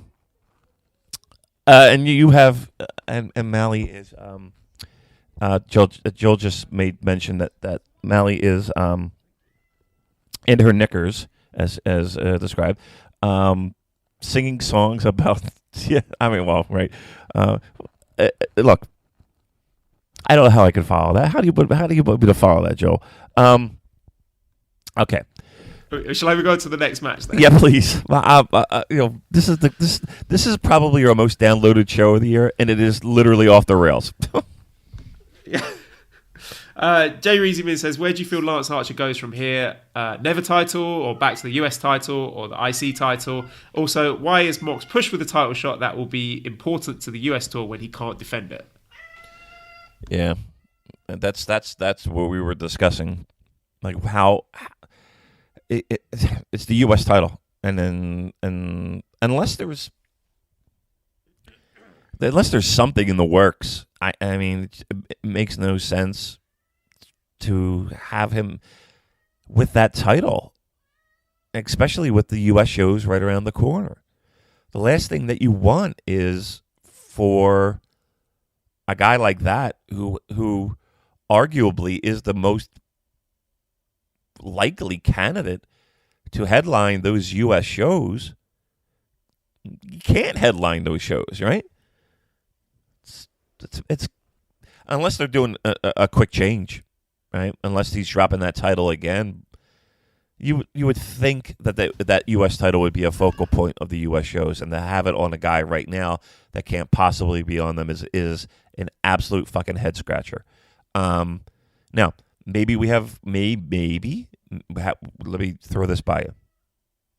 Again, we know the buildup that's been happening with Suzuki. Do you think there's a quick title change to Suzuki before some of these U.S. shows? I don't think that's possible, because, I mean, looking at the schedule, let me get it up here. I believe that they're running concurrently, so I don't think... we don't have a date yet for the Moxley-Suzuki match. I mean, we assume it's coming. But New Beginning USA Tour runs January 24th to February 1st, and the New Beginning in Sapporo is February 1st, February 2nd, and then the Osaka show is after that. So these New Beginning USA shows are going to come before. So unless they've worked out something, then we're not seeing the US title on that tour. Yeah, or unless... Yeah, I mean, it's just like I'm trying to do the math and to be like the logistics of it. I mean, with the title on Moxley, it's not going to happen. And again, I don't think that there's any. I don't think that. Let me take that back. I think there's a slim to none chance that AEW allows Moxley to perform on a New Japan Pro Wrestling show. Now, I just don't think it's going to happen. Do you think there's any chance of that happening, Joel? No. No. No, I don't. I don't think there's any evidence to suggest that AEW is suddenly feeling charitable towards New Japan. Right. So, then help me with this. Why are we doing this? I'm scratching my head as well. I'm 2 hours into a podcast. We got various states of nude women in our lives, and we're talking about Jon Moxley holding a U.S. title, headlining a show. I don't have an answer for you. I'm at a loss. Sorry. Right, so we did get the Suzuki angle afterwards, which I thought was really great continuity as, of course, Moxley DDT'd Suzuki during the World Tag League final when he came out to attack Archer, and Suzuki was standing there, so he just decided to DDT him as well. So I love that that wasn't forgotten by Suzuki, because if you think, if it was real life, no, Suzuki wouldn't accept that stuff. And when he came stomping down and took his clothes off and they started ringing the bell, I thought, shit, they're going to do another match here, but they didn't in the end. But it was a really cool angle anyway. That's what I thought. I thought that for some reason they would, like, when they started ringing the bell, I thought because it felt like it was like one ring, and then like they were having a match, and I was like, holy shit, they're actually going to do a nonsense. Let's just, Moxley, having maybe more guts than brains, saying, okay, fuck it, let's go. I'll put the title on the line, blah, blah, blah. And Suzuki pinning him. That's really, I thought, in that moment where that was going, but. Again, Moxley's got the title, and he can't defend it in the U.S., so what the fuck? Daryl says, do we anticipate Suzuki staying on long-term with the Moxley angle, or do you think this is his last hurrah on this run? I mean, I know that there were rumors when it came to Suzuki, but truth be told, I mean, we haven't heard any type of confirmation of those rumors. So, to me, he's there, and he's in a program with a high-profile guy. He's sticking around New Japan. I don't see him packing up anytime soon. Something we touched on before. Louis says, "Are the Japanese fans still not into Juice yet? From what you guys said when you were at the Dome, the people were leaving, going to the bathroom, or getting snacks during both nights of his matches." Yeah, it's a hard one. I mean, I've said before, I think maybe one thing Juice could do to elevate himself into real stardom with the Japanese fans is learn to speak Japanese, but I don't know if it's the title or Juice or car placement. Probably a little of column A, B, and C. I mean, people are going to need to go for a wee at some point. I think it's not like, oh, we hate Juice. I think it's just, I need a wee, and this is the least important match for me of this card. So right. I'm going to go and do my wee now. Right, and here's the thing. Keep in mind that this is the only Wrestle Kingdom that we're talking about, and and truth be told, he was in a real tough spot with Cody, right? So again, I don't think this is a reflection on Juice as a whole by any stretch of the imagination. It just seems like in Wrestle Kingdom, in our experience, and what we truly see. Is that, and we can't put it any other way. All right, so moving on to the next match then, fifth match, Never Openweight Championship match with the challenger Hiroki Goto defeating the champion Kenta in 60 minutes 12 seconds with the GTR, and Goto becomes the new Never Openweight champion. And I really like the mythology of Tokyo Dome Goto, and he definitely held up his end of the bargain here. He's incredible. When he gives a shit, he can really go. But also, I thought Kenta was so good here. He's such a massive twat. And that bit at the start where he kept throwing Goto out of the ring after the count-out teases, he's just a troll. He's an absolute master at winding up the crowds. And then this match was bubbling up nicely. They did the forearm exchange. Goto hit Kenta so hard it just echoed around the entire dome. And this was a fight. It was nasty. The closing stretch where Kenta no-sold the lariat and started hitting Goto with a spinning neck chop chops. That was so good. And then Goto looked like he nearly took Kenta's head off with a spinning lariat that Zangief from Street Fighter 2 would be proud of. And that slap exchange at the end was just, it was the icing on the cake. And Goto no-selling them like a fucking warrior. This was classic never title ultra violence, and I loved it. They hated Kenta, didn't they? Oh my God, that crowd! Oh, they fucking hated him. All right. Each time they find something to hate about him, New Japan sort of throw another thing. They'll just sort of ratchet up a bit more. They'll give him one more reason to hate him and one more reason to hate him. They do such a masterful job. Yeah. That like the venom from the crowd, it was pretty remarkable to me. Can we talk about the elephant in the room? Begins with a K. Last name begins with an S. What? Why? He was in the building. I mean, he was in the Tokyo Dome. I mean, that's that I know 100%. Any reason in your eye why we didn't see any involvement whatsoever? Goto getting the belt, is that revenge enough? Did they just want to just end that story where it was and not have Shibata have that be the memory instead of Goto? I mean, do you have any idea why we're not using that part of the story anymore? Yeah, a few theories. One, I think having Shibata there would have detracted from Goto and Kenta. And if he had been at ringside, then everyone would just be looking at Shibata and waiting for there to be some sort of interference or him to get physically involved with the match. And then if he were there, people would be expecting something to happen after the match. Mm-hmm. And I just think they wanted Kenta and Goto to shine and get the attention of the spotlight on their own merit without having to do it through the conduit of Katsuyori Shibata. And there's also the other possibility that he is inactive and he's not coming back, and they realised that after they did those two very physical angles, the way people responded, they might have thought, oh fuck, people think that we're teasing his return, right? And he's not making a return, because the commentators kept going at lengths to point out how Shibata's still inactive. So maybe they realised they'd gone too far with that and tried to dial it back a bit. But I do not feel this match suffered as a result of that. When they were, karate chopping each other in the neck and slapping each other in the face, I wasn't looking around thinking, oh, where's Shibata? Right. Very true. Very true.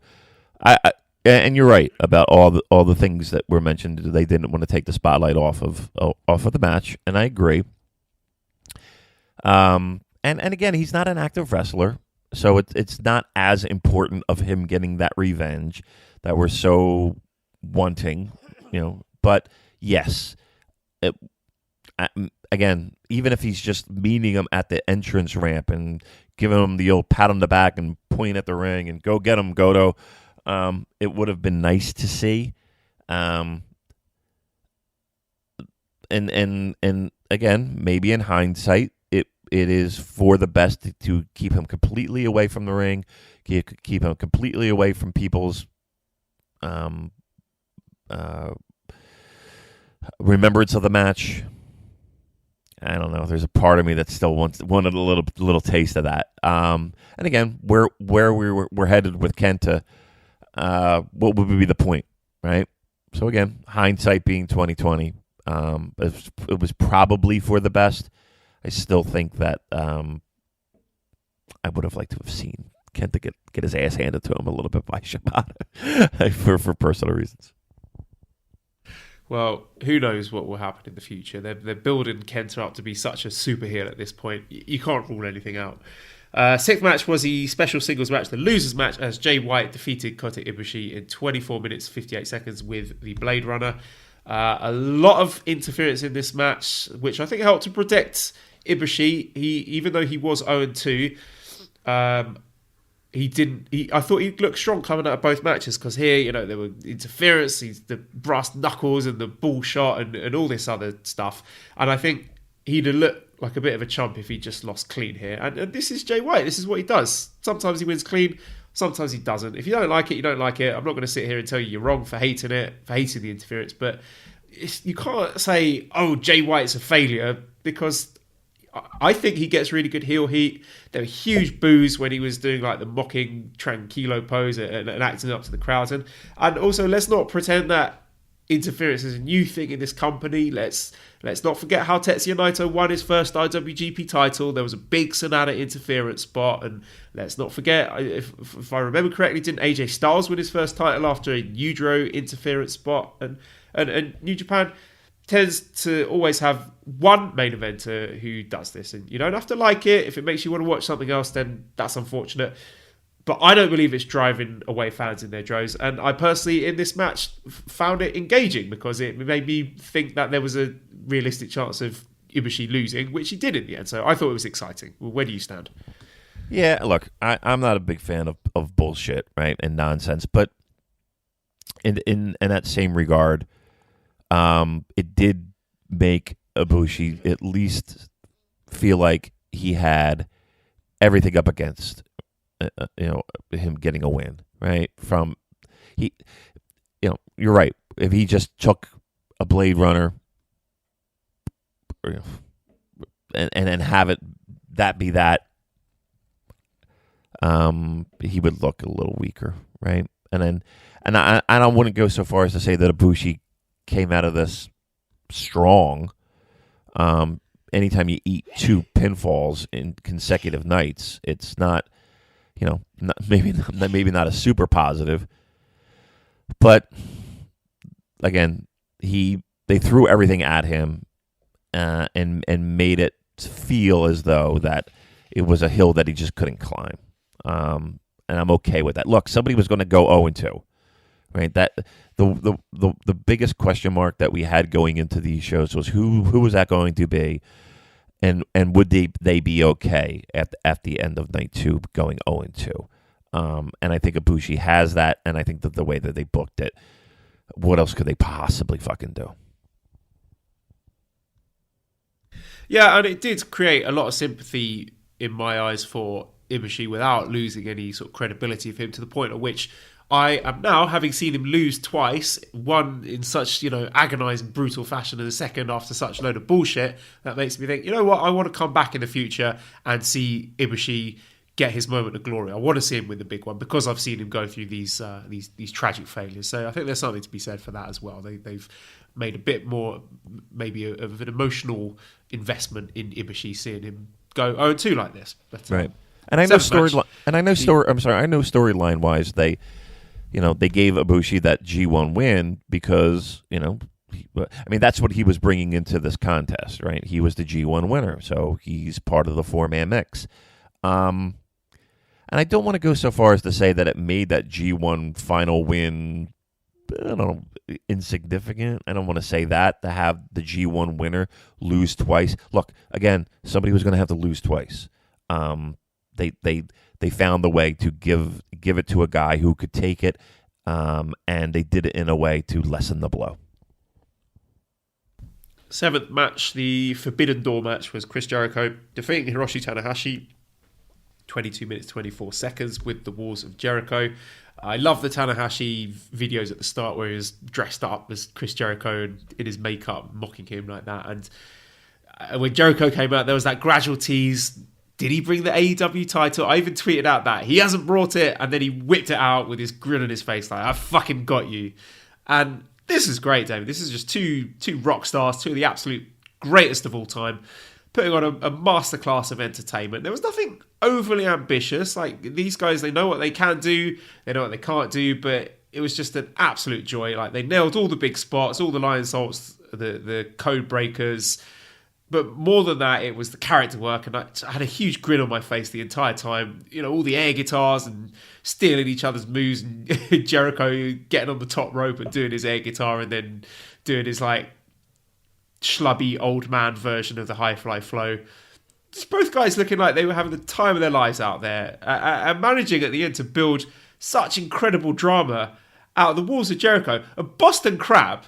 Let's not forget, this is something the Young Lions are slapping on pretty much every damn show this company does, but the crowd were absolutely beside themselves. And Jay Wintle wrote and said, how is it possible that all New Japan wrestlers, especially Tanahashi, don't know 1,000,001 counters to the Boston Crab? But Damon, our boy, Le Champion, he got the job done. Damon, we were ready to break out a little bit of the bubbly. We were, again, we're joking in the sense that it just would have been a nightmare in our Discord. The idea of I tell you what made me start panicking when I see 10 guy on Twitter challenging Jay White to a match. Then you know that things are getting bad. That's why we need to close this door. Exactly. No one wants to see that, surely. Right. So, this aside from that high-fly flow to the outside from Tanahashi, who pulls that out at Wrestle Kingdom, there really wasn't too much that was, again, I put in air quotes, dangerous. And I'll put in air quotes again, simple, solid storytelling, build, small things meaning a lot. Everything in this match felt like it had a purpose and a progression to lead us to the finish. A Boston Crab, again, Walls of Jericho, is his finish, and it's been for years, but still, in the New Japan Pro Wrestling ring, it's a fucking Boston Crab that Young Lions are putting it on, right? And a submission win, right? I think that's pretty significant too. It's not even a pinfall. We want a level higher with that submission. The fans were into it in the building. It felt like they were buying everything too. Look, it felt like there were two stars. A lot of times, and a lot of things, you'll hear the jokes, the mud shows, and then the indie wrestlers, and the t-shirt wearers, and look, that wasn't this. These were two stars, and you felt their presence in a very big building, right? These guys know how to work big buildings, and I think that's a skill in and itself. I like the match a lot. Is this something that's going to go down as one of the classics at Wrestle Kingdom? No, of course not. But I think for two guys that are well beyond the peaks of their physical careers, I thought they put on a masterclass of safe storytelling, pro wrestling that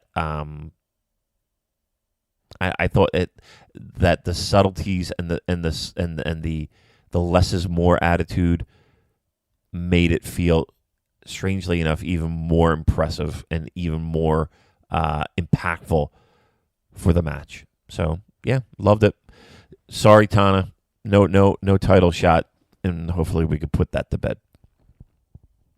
And in the press conference afterwards, Jericho was basically asking for more collaboration between the promotions, but New Japan pretty much hid that video. It's really hard to find. It wasn't listed, so it's there, but you have to go searching for it. And I think that shows that this was just a one-time thing. Tanahashi and Jericho went off their own backs to try and hype up their match, and New Japan were happy to exploit the AEW brand name to try and get more Western fans watching Wrestle Kingdom for one shot, maybe sign up for World, and now that's done. AEW didn't reference the match at all on Dynamite. I don't think there's going to be any collaboration. I understand why people want it. I think it's mainly AEW fans who were expecting the promotion to be like an American version of New Japan and are now realizing that the in-ring match quality is not anywhere near as good as it is in New Japan. And of course, you send guys like Okada, Naito, Ibushi to Dynamite, it's going to make Dynamite better. But I don't want to see guys like Tengai and Cody and MJF going into New Japan, because New Japan have got a really good roster, and I don't think those guys are that good in the ring. So to me, the only, I've said it hundreds of times, the only benefit New Japan will get out of the AEW relationship is if they can get those guys, the Bucks and Cody, whatever, to work those New Japan shows in the States, but they can't, so nothing's going to happen. And stop talking about it now? No, it's going to come up every week, but every week. I'm just repeating myself at this point. Yeah, it's every week. And it won't end, because again, on paper, the marriage seems like a good fit, but New Japan is doing New Japan, and AEW is going to do AEW, and that's perfectly fine. That's actually a good thing. Will talent Moxley, even Chris Jericho in the future? Will we see? Yeah, of course. But no, I don't think that there needs to be this relationship. At least not at this point in time. Let's let AEW do AEW, and let's let New Japan do New Japan. And it's not even let's see who comes out on top. Let's just do our own thing. 8th match, IWGP Heavyweight and IWGP Intercontinental Double Championship match. Tetsuya Naito defeating Kazuchika Okada with a Destino in 35 minutes 37 seconds to become the IWGP Heavyweight and Intercontinental Champion. And story time here. I mean, I wasn't a diehard Naito fan when I went to Wrestle Kingdom 12, my first Wrestle Kingdom that I attended live. But when I saw him fail, when everyone expected him to win, I needed to see the end of that story. I needed to see Naito win after seeing his broken, desolate expression at the end of that match. So, night 2, January 5th, I'm sitting there next to you, Damon, in my Naito hat and my Naito t-shirt and my Naito hoodie like a fucking clown, knowing how big this night was, because it felt like now or never for Naito. If he didn't win this one, then he was done as a serious threat, an IWGP heavyweight challenger. And he wasn't wearing a mask as he has done on previous occasions, and he looked confident and composed.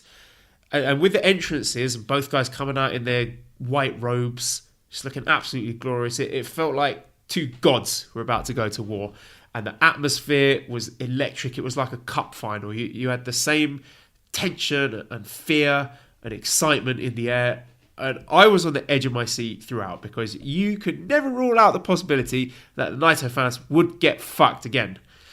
The pacing was perfect. I could not believe how quickly the first 10 minutes flew by. And then the match built up brilliantly. And he lived and died by every second of it. And you could see Naito's confidence grow when he started spitting in Okada's face. And that was important, because that's the Naito we grew to love.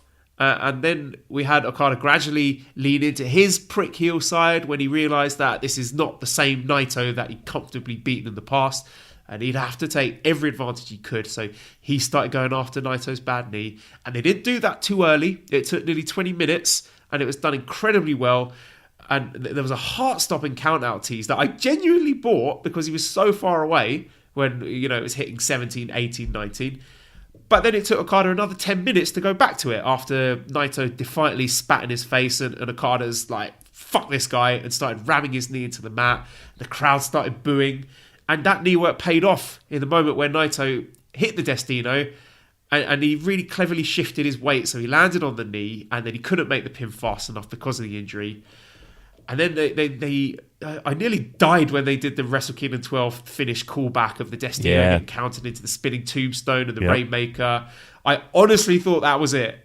But then we were looking at each other like, they're going to do it again. They're going to fuck him again. But then Naito kicked out and just the place exploded. And you had subtle differences from that Wrestle Kingdom 12 match. Like this time, Naito kept his head. He was tranquilo. And at Wrestle Kingdom 12, the Stardust Genius took over and choked under the bright lights. But this is a Naito who learned from that experience and had been biding his time and planning for this moment and done his homework and kept his cool. So we got the culmination of this tremendous story where the Stardust Genius and El Ingobernable were in perfect harmony. He just needed to stay tranquilo without losing himself. And like at Wrestle Kingdom 12, he hit the Gloria, and then he started waving at the crowd looking for approval before he did the Stardust press. And fucking about like that, he missed it. It took too long, and he lost the match. But this time, there wasn't any pandering to the crowd. He didn't need their blessing. He was confident what he was doing. He just did the scoop slam and confidently walked to the corner, and he's thumping his chest to show his conviction. And as he climbed up that top rope, there were 30,000 people, me included, holding their breath. And what an amazing, incredible moment of drama and tension. And Naito absolutely nailed the Stardust press, and I was jumping out of my seat. What a beautiful piece of storytelling. 2 years built around whether or not he can land a move that he used to do. And then Okada went for his old trick of reversing the Destino into the tombstone, but Naito was ready for it.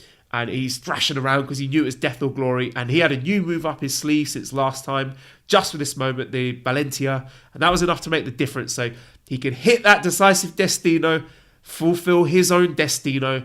The dome fucking exploded. People were going absolutely wild, like they just won the World Cup. And it just felt like a huge party that people have been waiting 2 years for. Some even longer. What an amazing moment. What a story. What a match. What a stunning piece of professional wrestling at its very, very best. This is the best match I've ever seen. It wasn't just because of the in-ring work, which was executed almost flawlessly, by the way. But I've seen matches that are more athletically spectacular than this. But no, it was the characters, the emotion, the waiting, the teases, the tragedy, the doubt, and finally the moment of glory.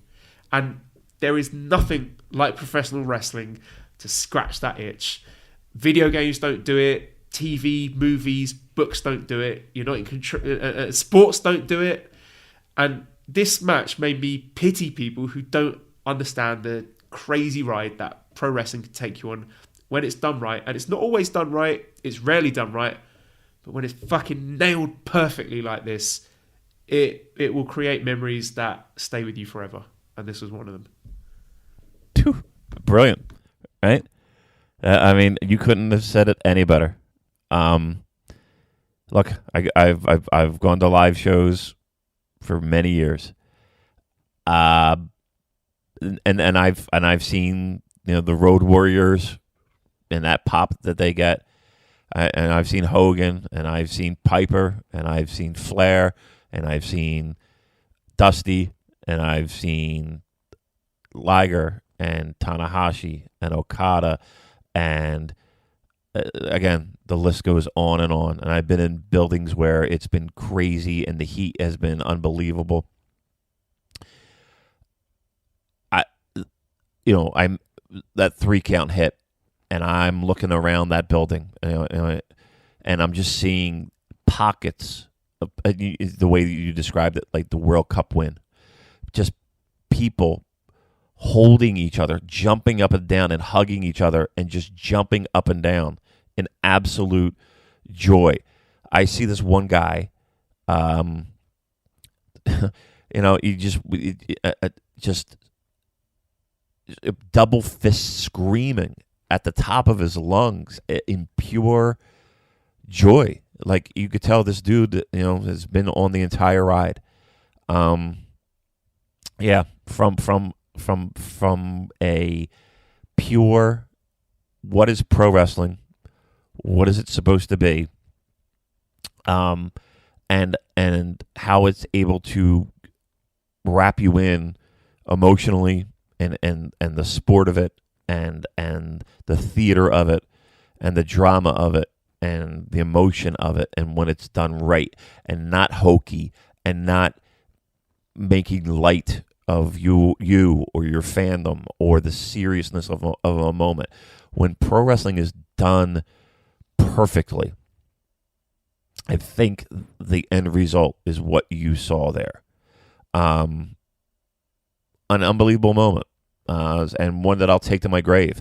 And listen, I'm in no way a guy who is, a Naito guy in the sense of, I don't live and die by the guy. I like him. He's fine. But seeing what he meant, like when I talk about Liger, I promise you that there are going to be people 10 years, 20 years from now that are going to be doing a dumb show, and they're going to make mention to Naito and Wrestle Kingdom in that moment. I guarantee it, because it really felt like it was something special, and just a wonderful cap to 2 days at Wrestle Kingdom.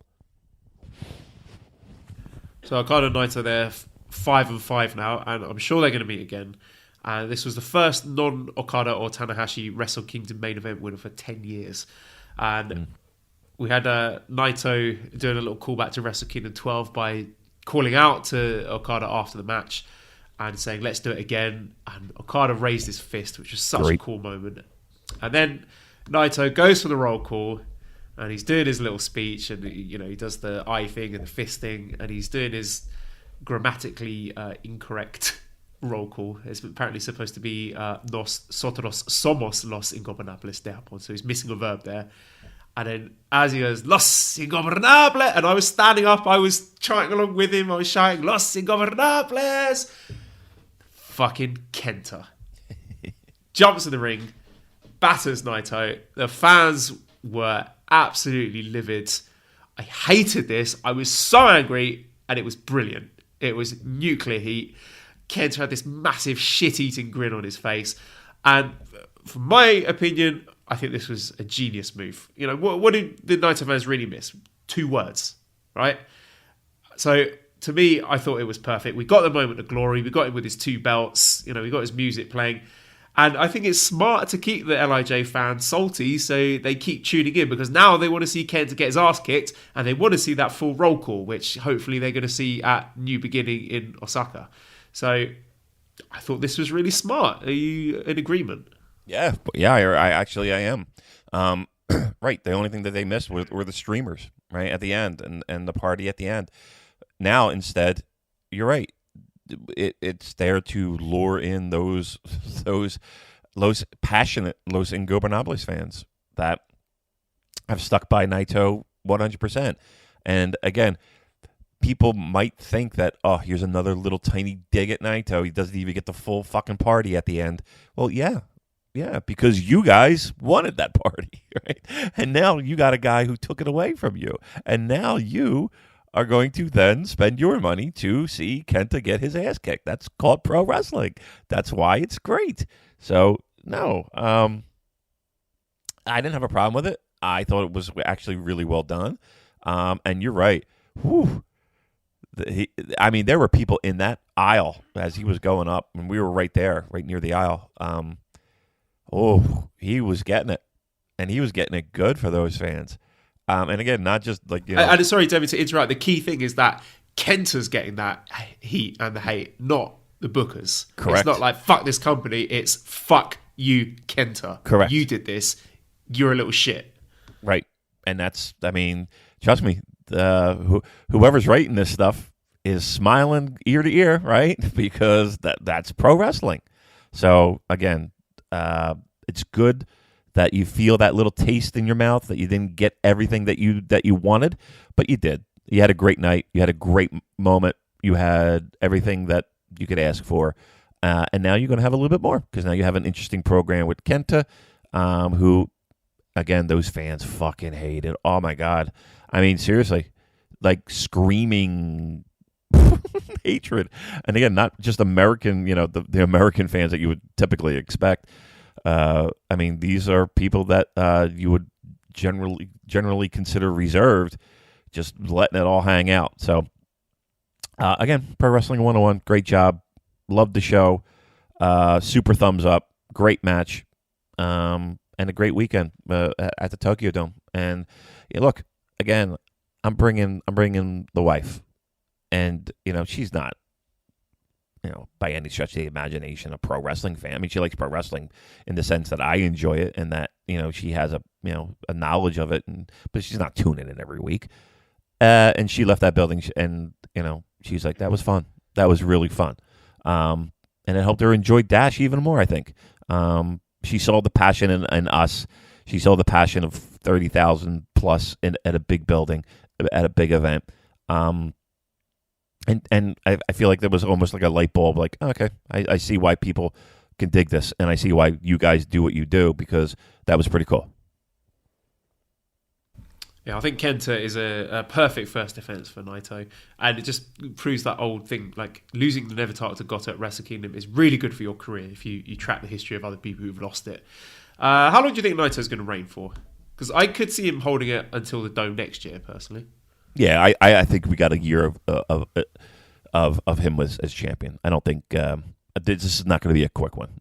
That's for sure. I think that would be pretty depressing, actually. I think he'll hang on to it for a while. And Murdoch says, now that it's done, do you think it was a mistake to not strap Naito 2 years ago, or do you think it works out better now in the whole scope of things? For me personally, I think it's worked out better this way, because if he'd have won it at Wrestle Kingdom 12, I would have been like, okay, that's cool, but I wouldn't have had that emotional investment in it. Yeah, and again, if you're an LIJ fan, maybe you would agree with that. I know it's hard to say. I mean, look, I think we've got. What could I have done without a lot of the Kenny drama? Yeah, but again, I think we had some pretty great matches. And let's be truthful, that him chasing that title was against Okada. I did enjoy a lot of elements of that. Look, they took us on a ride, and at times it was you were questioning where they were taking you. But if you trusted the pilot, you wound up being in a really nice spot, right?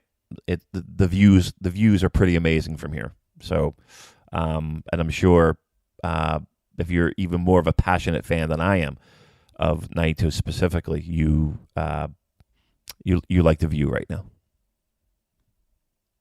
All right, well, let's quickly go through New Year Dash then. So, first of all, we started off with the Jushin Thunder Liger final ceremony. I wasn't at Dash, by the way. I'd gone back to Shaman by then. And so, for this retirement ceremony, we had the Hontai guys come out to have their pictures taken with him. Then the Chaos guys, without Ishii for some reason. And then we had Liger's wife and son come out. And Tanahashi was crying. We got a video message from Antonio Inoki. You could hear Chris Charlton losing it on commentary. Damon, how was it for you? Tears. Yeah, it was amazing. I feel so, honored, blessed, privileged to be in that building. It was wonderful, man. I tweeted it out, and again, it's not often that I get on to share something like that, but I just wish the man nothing but happiness, because that's what he gave me. It was fantastic. It was respectful and fitting and funny at times, and everything that you could possibly ask for, something like that. I appreciate everything that he's done for the sport. I appreciate everything he's done for my fandom, and a lot of people's fandom. It was again. It wasn't overblown. The video I'll tell you what, the video package was amazing, and the highlights and the clips, and I'll tell you what, where I lost my shit was the 10 bell salute. And I'm just counting those fucking bells, and I'm just like, oh my God. Like, it was like you were thrilled for the man and you were happy for him, but you were sad to see it go. It was all those emotions. So yeah, I mean, I had the red eyes. There's no doubt, and a lump in the throat, and yeah, it was unbelievable to be there for that moment. I'm not gonna lie, it's something I'll take to my grave. And here's the thing that's cool too. And again, I talked about it a couple shows ago. To be able to share that with my wife, who's sitting here hoping that we wrap up soon and go out. As she giggled. I'm so thrilled that I was able to share that with her. And that means more to me than just about anything else. It was really just a great moment for me. So it was awesome. All right, quick thoughts on the matches then. First match, we had Alex Coughlin, Clark Connors, Carl Fredericks defeating Yuya Uemura, Yota Tsuji, Toa Henare. Carl Fredericks getting the submission over Uemura with 10 minutes 40 seconds with the elevated half Boston Crab. Coughlin and Tsuji getting fired up, smacking each other was great. Tsuji continues to be my personal favourite. They just seem to be letting this class of young lions do more moves than previous classes. And Henare looked on top form too, and I was surprised he didn't get the win here, because you got one non-young lion, and then 5 young lions, and one of the young lions picks up a win. So yeah, Henora's looking good. I'd like to see him lean more into the Muay Thai, make that gimmick, get himself a new finisher where he grabs a tie clinch and knees people in the head until they die or something like that. And Liam on our Discord made a really good point and said Carl Fredericks and Yuya Uemura are the new Golden Lovers. I just love Carl's drop kick where he does that little mid-air flip. And yeah, surprised he got the pin, but I shouldn't be surprised. How bloody good is that young man? This was great. Yeah. That was a fun, quick sprint Young Lions match. I love these Young Lions matches, man. They're a highlight of a lot of these shows for me. Yeah, and speaking of Henare, he even mentioned that he is. It's funny that you mentioned that because he mentioned that at the lunch that we had, how he wants to incorporate a lot more that almost even like that kick that he has. It's almost like a kickboxing influenced kick that he does, and he even mentioned like a lot of the MMA training that he likes to do and he wants to do more of, and just a real interesting thing. Like he made mention that like, and we were talking a little bit about MMA, about how I made mention, I made a comment of, man, I just can't imagine getting hit in the face. Like, just a joke. I just can't imagine getting punched in the face. He's like, dude, I love it. I was like, what? He goes, I love it. He's like, it wakes me up. It gets me going. Like it puts me in the moment. It gets me more focused. He's like, I love it. He goes, even in wrestling, I want to be hit as hard as somebody can hit me.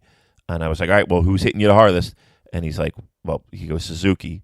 He goes, Suzuki will take guys in the back and just pound on them, right? Just like the stories that Kevin Kelly tell about, how Suzuki's in the back, just tearing up, young lions, warming up. That's true, right? Apparently, according to Henare. And then he even mentioned the guy who hit him the hardest, Davey Boy Smith Jr. He said he laid into him one time and rang his bell. He's like, he just hits so heavy. I thought that was pretty interesting. So there you go, two little tidbits for you. Second match was a four-way tag match with El Desperado and Yoshinobu Kanemaru defeating El Fantasma and Taiji Ishimori, Bushi and Hiromu, and Sho and Yo. So Desperado pinned Sho in 30 minutes 29 with the El Escalero. This was a fun match. I liked Hiromu wearing his mask that had tributes to Liger and Kamitachi and all sorts of stuff on there. And fun match, yeah. Despy and Nobu getting the next title shot, you would imagine. And I was just watching the backstage interviews, and they really keeping this long-term thing with Ishimori and Kanemaru going, because like Kanemaru always beats him, and then Ishimori was saying to Sho and Yo, like, please don't lose the title to those guys because he doesn't want to face Kanemaru anymore, and he'd rather stay away from him. So I thought that was quite funny. But yeah, exciting match. I like this one. Yep, Vito being there live, it was a sprint for 30 minutes, which is pretty amazing, the pace that they were keeping.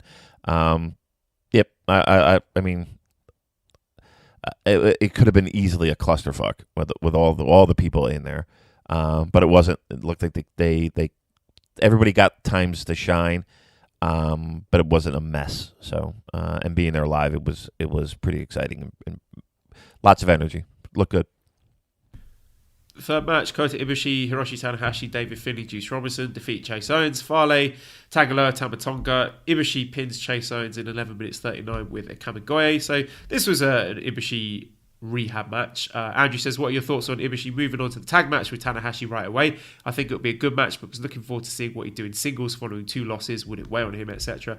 It seems, based on backstage stuff, that Chase Owens is challenging Ibushi to a singles match, but then also Ibushi and Tanahashi are going to challenge Finlay and Juice for the tag titles, which the latter of those, that tag title match, should be really good and something that I'm excited about. Yeah, and again, we talked about it. In 3 nights, we were able to instantly give new life to the tag title scene.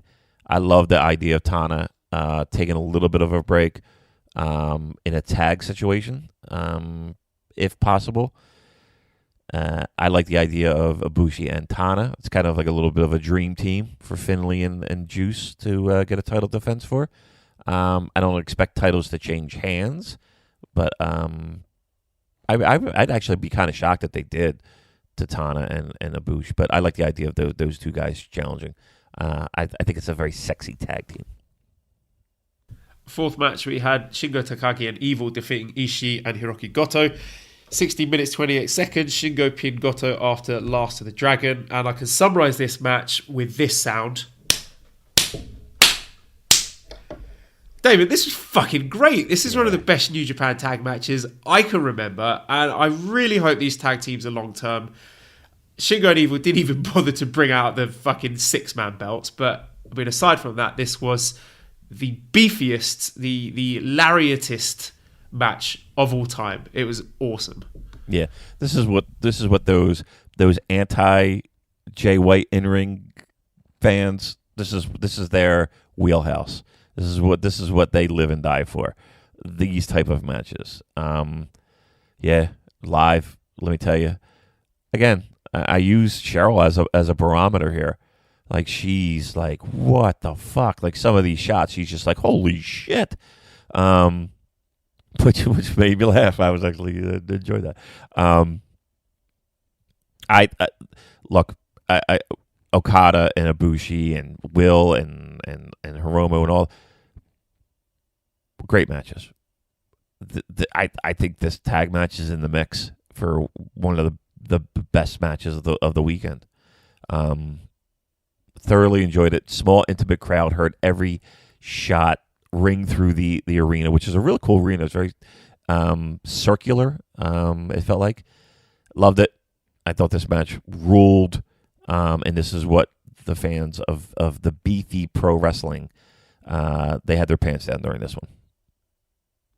Fifth match, we had Robbie Eagles, Will Ospreay, Yoshihashi, Kazuchika Okada defeating Taichi, Lance Archer, Zack Sabre Jr., Minoru Suzuki after a DQ when Taichi nailed Okada in the face with those Izuka Iron Claws. So this is just one of those matches that's setting up a lot of future programs. So we're going to get Taichi versus Okada. Robbie Eagles just got battered by everyone. We're going to get Zack Sabre Jr. versus Will Ospreay, Moxley versus Suzuki. So Moxley came out afterwards, and there was some interaction there.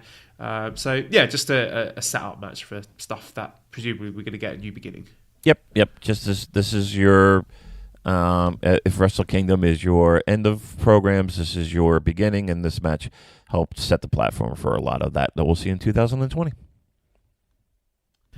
And then in our main event, we had Sanada and Tetsuya Naito defeating Jay White and Kenta. Sanada pinning Jay White in 30 minutes 58 with an O'Connor bridge. Just again, as we said before, the heat that Kenta gets, and he's just having the time of his life out there. He's dancing. He's just absolutely loving it at the moment. You know, you think back to how he was misused in WWE and see just the absolute mayhem he's causing out there, and it just puts a smile on your face, even though he's a massive shitbag.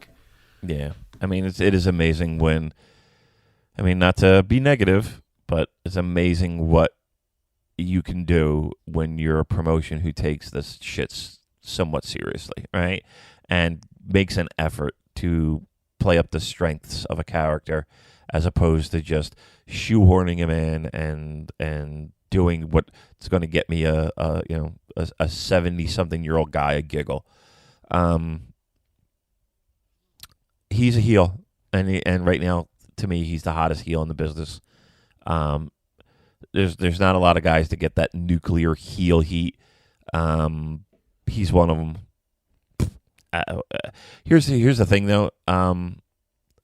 So there was a certain point at the end where it felt like you're beating.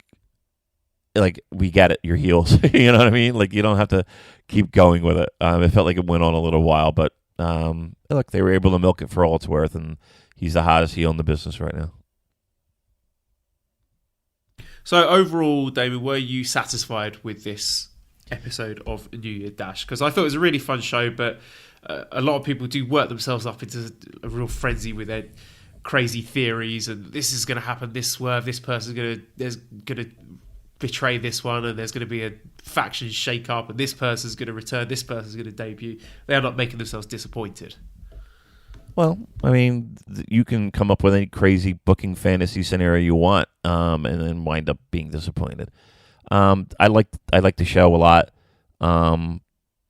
It's just what the name says. It's a New Year Dash. It's quick. It's in and out.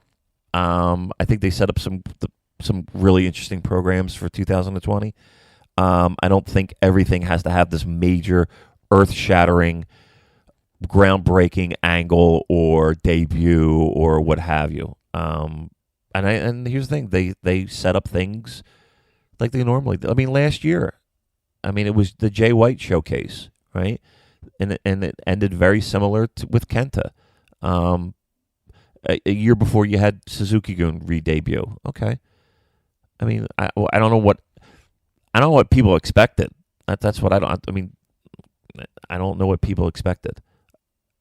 To be disappointed. I thought the show delivered, and I thought it delivered as intended. Well, look, we got setups. We're looking at New Beginning, potentially Roppongi 3K versus Desperado and Kanemaru, Finjuice versus Ibushi Tanahashi, Shingo versus Goto, Hiromu versus Ryu Lee, Ishii versus Evil, Ospreay versus Zack, Yoshihashi versus Archer, Taichi versus Okada, Suzuki versus Moxley, Jay White versus Sanada, and a confirmed main event for New Beginning of Osaka Joe Hall is Kenta versus Tetsuya Naito for double IWGP Gold. So to me, that looks tremendous, and I'm really excited to see how these matches play out. Yeah, fresh, new. We're still in that stage of giving guys even more shine and more to do, and even again. Guy, and it goes through the entire roster. Guys like Robbie Eagles, Will Ospreay, Zach, tag situation. I think it's a breath of fresh air and a new life. I think I'm excited for it. Honestly, I think 20 is going to be great. Look, if 19 is an indicator, and early 2020, we're in for a nice little ride. But it's going to be fun. With a full in-depth preview of all 8 Fantastic Mania shows starting this Friday. Take it away, Damon. I'm going out to... You gotta be kidding me. No, fuck out of here. We did this for 3 hours. You're not getting Fantastic Mania from me tonight. I nearly got you there. All right, let's wrap it up then. So, redcircle.com/shows/super-j-cast if you want to give us some money. And thanks to our sponsors, Manscaped.com. Use promo code SuperJcast to get 20% off and free shipping. Join our Discords. The link to that is in the show notes. ProWrestlingTees.com/SuperJcast. Big thanks to editor Dan. You can visit his YouTube channel and Twitter at EscapeWithWatchUK. Subscribe to Voices of Wrestling Podcast Network for other great shoes. Give us a 5-star review on iTunes. Follow us on Twitter at SuperJcast. Thank you everyone for listening, and goodbye.